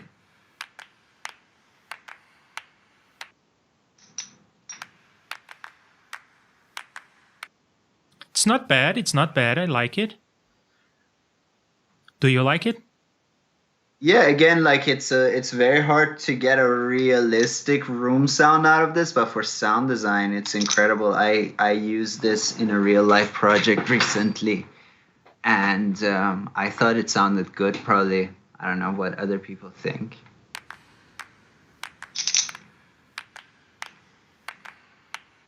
For one thing, first, in comparison to like Reverbate, it is giving me a couple more options, but and that's usually a bad thing. I don't want options. I want results. But I find that it's, for instance, the high pass was already in a setting that makes sense. The low pass was in a setting that makes more sense than this. So I think it may be better calibrated, may be easier to get good results from this. But to be honest, I think that the results that I'm getting from this are similar to the Reverb, which was my favorite for this purpose, right? When playing around with the guitar and ambient stuff, I would go with this. This is probably good with good impulse responses that I don't currently have. So these two are sounding similar to me, but I think that I can go to where I want faster with this one. And having the visualization with the frequency spectrum helps. And even having the options that I'm not using right now, like detuning and even shimmer, is nice. So far, I think that I'm liking this one the best. How do you feel about this? Yeah, I find it not appropriate for the clap, but I do love Atlantis Reverb. All right. Okay, so and this one, as far as I can tell, is also algorithmic. It is similar in spirit, but probably not using the same algorithm as Reverbate, right? Yeah, however, and again, don't quote me on this, I am not a DSP maker. I think Atlantis does grain. So it takes a sample, like a small snippet of your audio, and then at least when you're doing like pitch shift and stuff like that, you will see that the like how coherent sounding the pitch shifted reverb is based on your grain size. So if your grain size is really small, it's not taking a significant enough portion of your incoming signal to pitch shift it in a way that is a coherent 1 octave up. But if you actually make the grain size like a logical amount, it really does sound like the reverb is exactly applied to an octave higher thing. So it's not fully algorithmic. I guess there's some sampling and holding going on. Yes, but I am not a DSP maker. It's definitely not convolution, and it's definitely somewhat algorithmic, but it does have something beyond algorithms, which is like, yeah, sampling and holding in a grain size type of situation. So, a couple of things to say about this. When I'm switching the grain here, when I'm twisting this knob, the period and release change as well, which is interesting because it means that, like you were saying, this is not with respect to the shimmer and the octave and the detuning, but it seems like the grain size is going to affect how the period and release of the thing, the decay, works. So again, I guess this is a good sign. It does affect the rate, and it does affect the shimmer stuff as well. If you like, you can put a sine wave through it, you can test it. Oh, and it's weird that this is not even changing the reading anymore when I twist it. Yeah, I don't know what happened there. Probably I think your detune needs to be on for that to be able to happen. No, that's just a bug. Okay. Yeah, but what you were describing before is an algorithm, right? You said that, oh, it's probably not too algorithmic because it's doing some sampling and holding, but sampling and holding is an algorithm. And the way that you do detuning, I'm hearing a lot of bleed coming from you, Aria, probably more than before. Did you increase the volume? I put it back to how it was, but how about now? I don't know. I think it's better. Yeah. I mean, right now you should hear nothing from me because my master is completely at -infinity when I don't talk. Yeah, okay. I don't hear anything from you. Right. But do you hear me? Mm-hmm. Ah, okay. I So, hear you speak. It's just that when we're listening to reverbs, I need my headphone monitor okay. to be where it is. Okay. Okay. So I was explaining how this grain stuff works. So how do you detune, or I guess shimmer is also related to that, to make it shimmer, to make it more brilliant, you're tuning it higher. So you're detuning, you're changing the pitch. In essence, how do you change the pitch of something? You play it back faster or more slowly. Okay. But suppose that you want to make it higher pitched. You're going to play it faster. So you are storing samples as they come in, and you have that beautiful delay line, but your delay head, when you are writing and when you are reading, they are not in the same rate. You are writing as the sample comes in, and you are reading maybe twice as fast, which means you are playing at 1 octave up. So you're playing twice as fast. At some point, your read pointer will match the write pointer, and you cannot look into the future, right? So what do? Well, you go to another block. So you wrap back and you start another block. Okay, but that's not going to work because you're going to hear a click between where you are and wrapping back. So what you do is similar to the shepherd tone trick. You have multiple read heads, or at least that's one way of fixing it. There are multiple ways. One way of fixing it is you have multiple read heads, and they are going to go double the speed, but you're going to have an envelope. You're going to turn the volume up and then back down. So it's going to contribute more to the reverb in the middle than in the beginning and end. And then you have another read head that is following up, and it is also at double speed, and it is going to increase the volume and then get back down. Now, how big is this block that we are talking about? That's your grain size. So, but when you're saying like this is also algorithmic, but in an algorithmic reverb, are we still doing this? Well, in an algorithmic reverb, as far as I understand, all that means is that we are not playing back an impulse response. We are not doing convolution. We are trying to simulate the space or whatever kind of reverberation. If you don't want to simulate a space with reverberation, that's fine as well. You generate delays. You're generating the delays with delay lines in a piece of hardware or with some computer program, but you are not trying to reproduce a space with an impulse response. You are putting some COM filters and some all-pass filters, and you are feeding them back into the signal so that they produce an echo that is very fast. So what I'm saying is, like, even though this is an algorithm, it's a different algorithm than a classic algorithmic reverb, correct? I don't know. It depends on how you define an algorithmic reverb or a classic one anyway. But yeah, I'm just saying this is what the grain is all about. It has to do with the pitch shifting. And if your grain is too small, you may not be able to do the crossover in a natural way because you don't have enough time to crank things up and down, and then you hear that metallic ring. It's almost like a ring modulator at that point. And if you make your grain too long, you may not be able to pitch shift things down, because to pitch shift things down, you need to play things more slowly. But your grain size is so big that you're going to take too long to consume all of that. Cool. Yeah, that's all I know. So Atlantis Reverb, I played with all the parameters, and essentially I think I got as much as I got out of Reverb. Satan.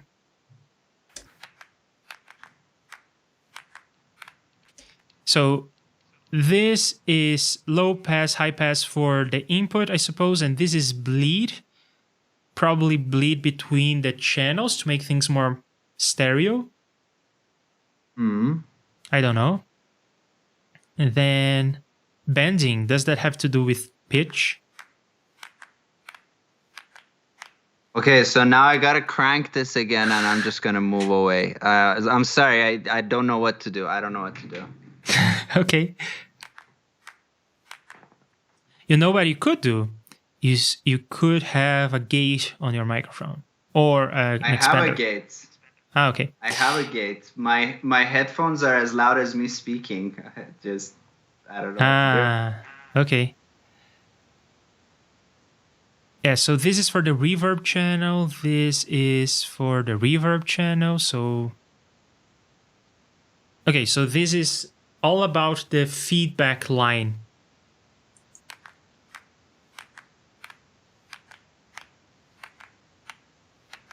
Now, John is asking, is this a reverse verb?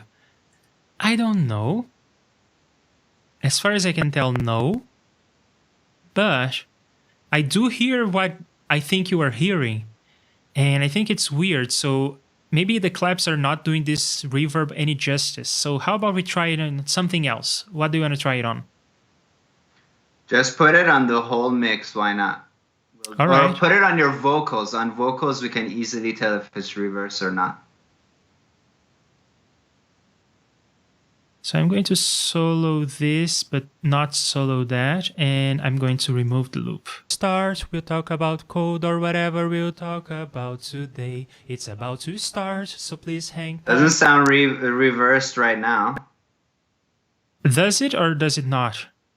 It does not sound reversed to me. That's what I thought as well. But on the claps, it was, I was hearing, I think, what John was hearing, like a weird pre thing. I don't know. It was weird. It was like going up in gain or whatever. To start, we'll talk about code or whatever we'll talk about today. It's about to start, so please hang tight while I check that everything is okay.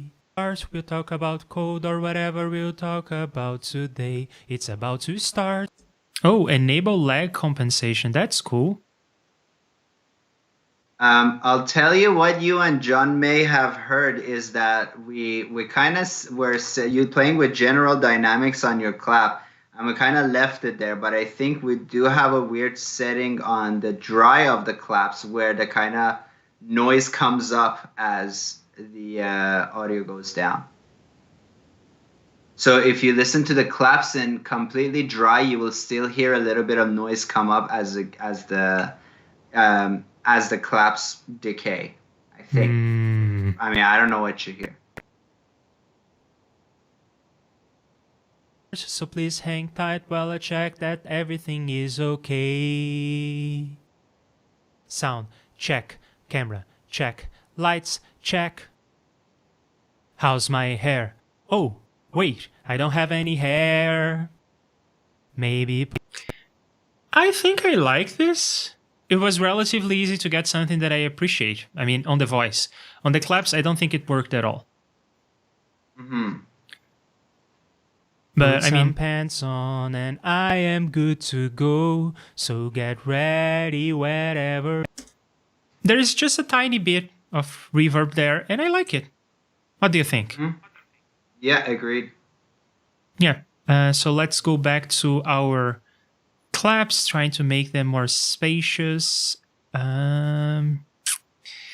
Claps. So that was Satan. It was good. I don't really understand all the controls, like the band and distortion. I think it's a high-pass frequency for reverb channel. It makes no sense, right? This is distortion. Or is it distribution? I hate abbreviations. It's interesting. I like what I think this Satan verb does, especially because you have the width up, is that it does some kind of you may start hearing bleed. I'm sorry. Let me just turn this down. It's the width is, I think, like doing some detuning, and even when it was on your vocals, it felt more like doubling versus it sounding like a reverb per se. It sounded like a box delay, or sorry, box reverb. When you have, like Melda has a reverb called Easy Convolution, and it has some box impulse responses, which just kind of make you sound like you're in a box, you're in a small booth. It sounded a lot like those. It seems like some detuning is going on. That is interesting. So, I mean, you can test that with a sine wave in front of this. I think it does some detunage and some like whatever it's doing, it's not like doing it straight. It's kind of adjusting it possibly randomly. And then we add a respectrum after. Oh, John is saying the same thing. More as a doubler. It added width, but not depth. Yeah. Yeah, it didn't like make you go far back or make you seem like you're in a room. It just kind of like widened it. Yeah. Well, I guess to my naive ears, it just, I liked what I liked it. Yeah. If you like That's all I what you can hear, say. that's all that matters. Yeah. So Yeah. here is the sine wave going through the reverb. And what are we looking at here? So I can see some detunage happening, right? You see it kind of like moving slightly, the peak moving a little bit. Do you feel that? Do you see that? Yeah. Yeah. Yeah. And just for comparison, let's look at something that we don't think will detune. For instance, reverbate. Right. I mean, that has a width. So does that achieve width by detuning? I don't know. No, I think it's just phase. Okay. Bo says good reverbs usually have some detuning to emulate the Doppler effect that happens with natural reverberation. Cool. Yeah, that makes sense. Yeah. Because they can't all be the exact same frequencies, those small delays. They also need to be like slightly detuned and stuff like that. Yeah. And I guess you modulate the detuning as well.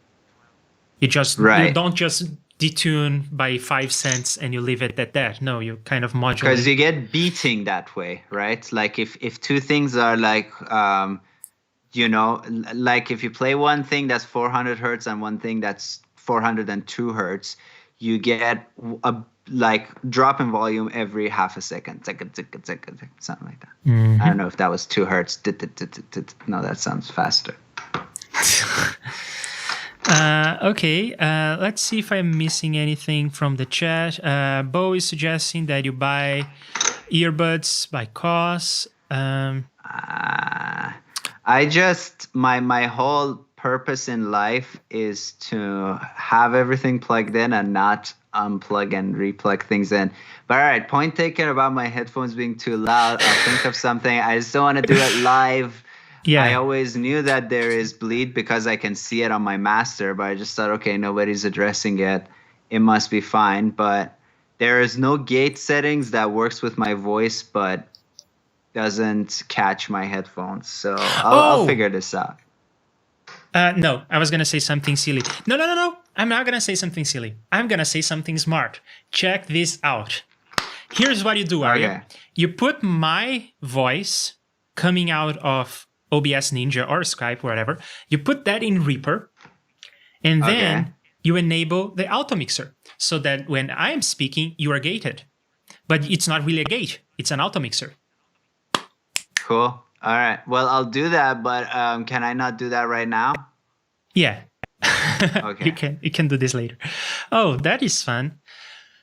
Right. So, or alternatively, I can do it.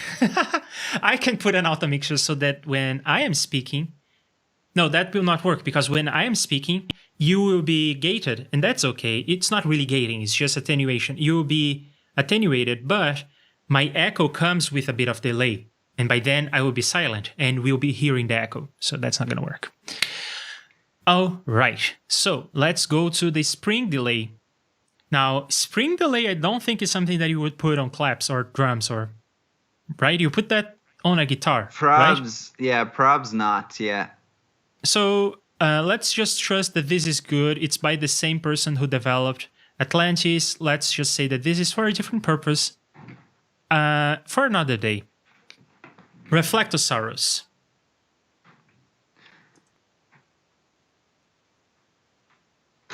Am I muted? Why? Oh, because I was playing with the tone. I muted the master. What the hell? A lot of things came out of Reflectosaurus. All right, here we are. I switched to my shit ass earphones. It sounds like garbage. I don't want to hear any crap from any of y'all anymore. Reflectosaurus has a lot of presets. If I just turn it on. No, I'm sorry. I'm switching back. This sounds bad. Now, this sounds like my room before I put the mattresses on. Let's go to ear delay. Metallic.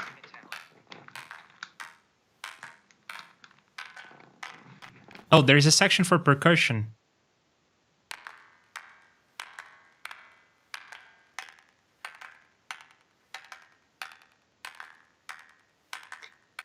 I really love this play low notes through this. Or there's another one, feed white noise into this. And I did, and it was fun.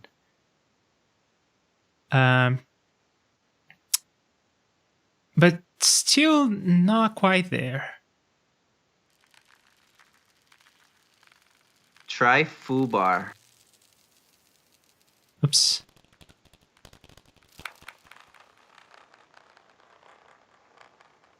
I mean, I'm not gonna lie, this is fun, and if we had more stuff going in the percussion and maybe another instrument, this could be a lot of fun, but I don't think it's what we're going for. Send a short stab through this.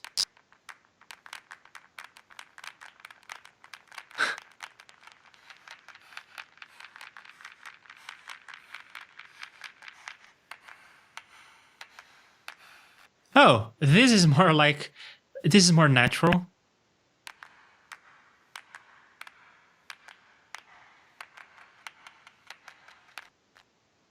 Yeah, okay, so this is a lot of fun, and I can spend a lot of time playing with these settings, with these presets. The issue I have with this plugin is that I don't understand it. I have no idea what these circles are doing and what happens when I move them. I mean, it looks great, and I really want to learn this. There's just too much going on for me here. As a beginner, I don't think it's for me. You want to hear some of my my investigations into this? Yeah? So, okay, one thing that's really crazy is that whatever happens is not always the same. So sometimes when you move on y-axis, you are changing the pitch of each of these notes, and sometimes you are not changing the pitch of each of these notes. But I think that's based on how they relate to each other. So if you have two nodes and they are connected to each other, when you move one of them relative to the other one, it is changing the pitch between them. But if they're not connected, then it's not changing the pitch. And then another thing that I found out with this stuff is that sometimes the x-axis works as a feedback. So that the more you go towards, sorry, I'm getting my axes wrong. The y-axis is sometimes a feedback thing, where if you go up, it starts to like feedback into itself. But yeah, it's really, really, really complicated with like zero documentation as to what the hell is going on. No. You are wrong. The documentation for this guy is documentation? Excellent. Yes, and really? It's great. Where is it? It's a GitHub repository. Oh, I don't know how to spell this. Reflectosaurus? Come on. It's on GitHub. GitHub. Oh, help me out here. Don't make me look like a fool. I definitely at one point looked for like user manual or guide and I did not find it, but maybe it's just in Psyche GitHub. I'm just going to go there and see if it's something Here there. I am. No, here I am not. These are just the images for this. But there is a manual. Believe me, there is a manual. I looked at the manual. It was on I again, believe you. I because- just didn't see it.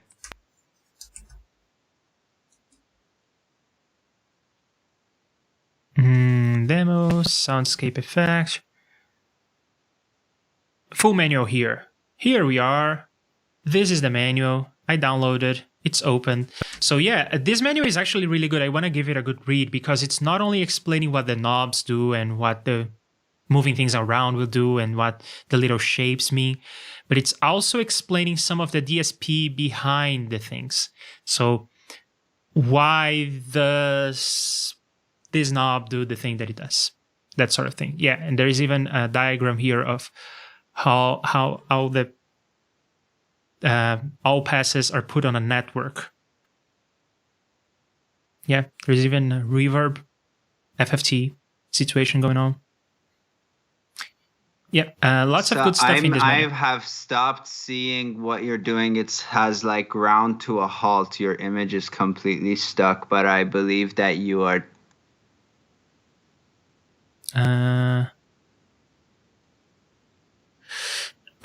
OBS still sees everything just right, so I think that the issue may be the virtual camera. Do you still hear me all right? Do you see? I'm hearing you through OBS, so I still hear you perfectly, but I don't know, on the stream it feels like the picture's frozen. Oh, you mean on YouTube? Yeah. That's bad. That is not good.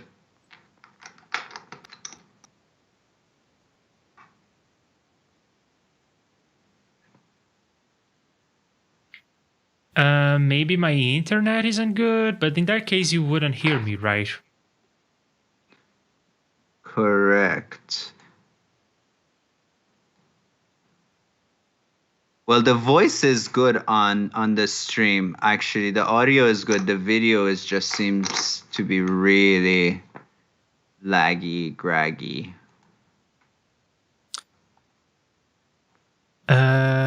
Yeah, and I cannot load YouTube very well.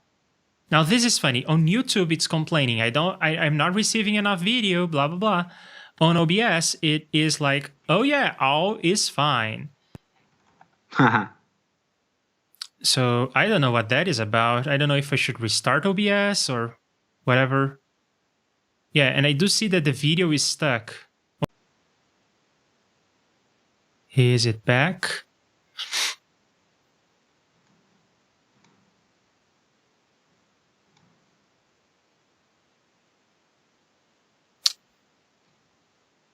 On OBS, again, it is like, I'm happy, and it seems like YouTube is happy again. On Skype, I'm seeing you very laggy, so I don't know what's going on. I'm stopping and restarting the virtual camera. Does that help? It definitely reduced the lagginess, but it's still very laggy. Oh man, it means that we need to get out of here. This is the sign that we have been streaming for too long. Yeah, we are on 3.5 hours, so we could cut it and like do reverbs another time or next week or whatever. Yeah, let's just the audio is still good, so I just want to go to the last one, which is Supermassive by Valhalla, and we can just play around with that a moment. But you said that you had an issue with downloading stuff from GitHub, is that right? I have seriously like looked this up like 30 times, and every time I have been able to like download one thing, and then like now I go to Reflectosaurus manual, there's that thing that you have on here that says code. It's not on there, so I don't know how to download the Reflectosaurus manual. Oh yeah, so this code button that shows up on GitHub is when you're logged in, and if you're not logged in, I'm logged in. Oh, so I don't know. But you can go to any file, and if you just click on the file, it will go to a download button. A download button should show up. And this is even an anonymous tab, so I'm not even logged in. Oh, so I just got to look for the PDF here. All right, got it. Thank you. Cool. Yeah. I think that the YouTube being frozen is no longer an issue, right? That's Yeah, what I could hope it at be least. just Reflectosaurus has such a massive UI that Maybe. happened? I don't know. I don't know. Streaming is hard. But let's catch up with everything else that is going on. Funny thing about the Springbox, it does not sound like a Spring reverb. Okay, so maybe we could try that at some point. Push to talk relies on me not being an idiot and remembering. Okay, when we were playing with Reflectosaurus, it was fully wet. But I think I was getting good results out of Reflectosaurus, but the controls are so weird that I need to get my head around it, which is not a bad thing. It's just that I need to do it. Yeah, and I agree that the nonlinear stuff was the best in Reflectosaurus. And I have no idea what the GUI is doing exactly. And then some connection issues. John is no longer here. Great to have you here for while you lasted. Take care. By the way, we should code an algorithm FFT blur reverb. Don't think anyone has done that, and it would sound weak. Well, isn't that what that other person whose name starts with an M did? I mean, I don't think it Michael exists. Norris. There you go. See, now I've gone to push to talk, and everything I have to say twice. Say it once, realize you don't hear it. Yeah, so maybe it doesn't exist as a JSFX, and I'm down to do that. I think it could be fun. Okay, so Valhalla. Now, this guy comes with a lot of cred, has street cred. People like Valhalla stuff, and they seem to like Supermassive, so let's give it a try.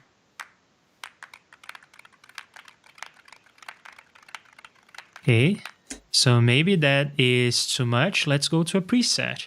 We have some verbs. Let's start small with... Are these names like stuff that you would recognize?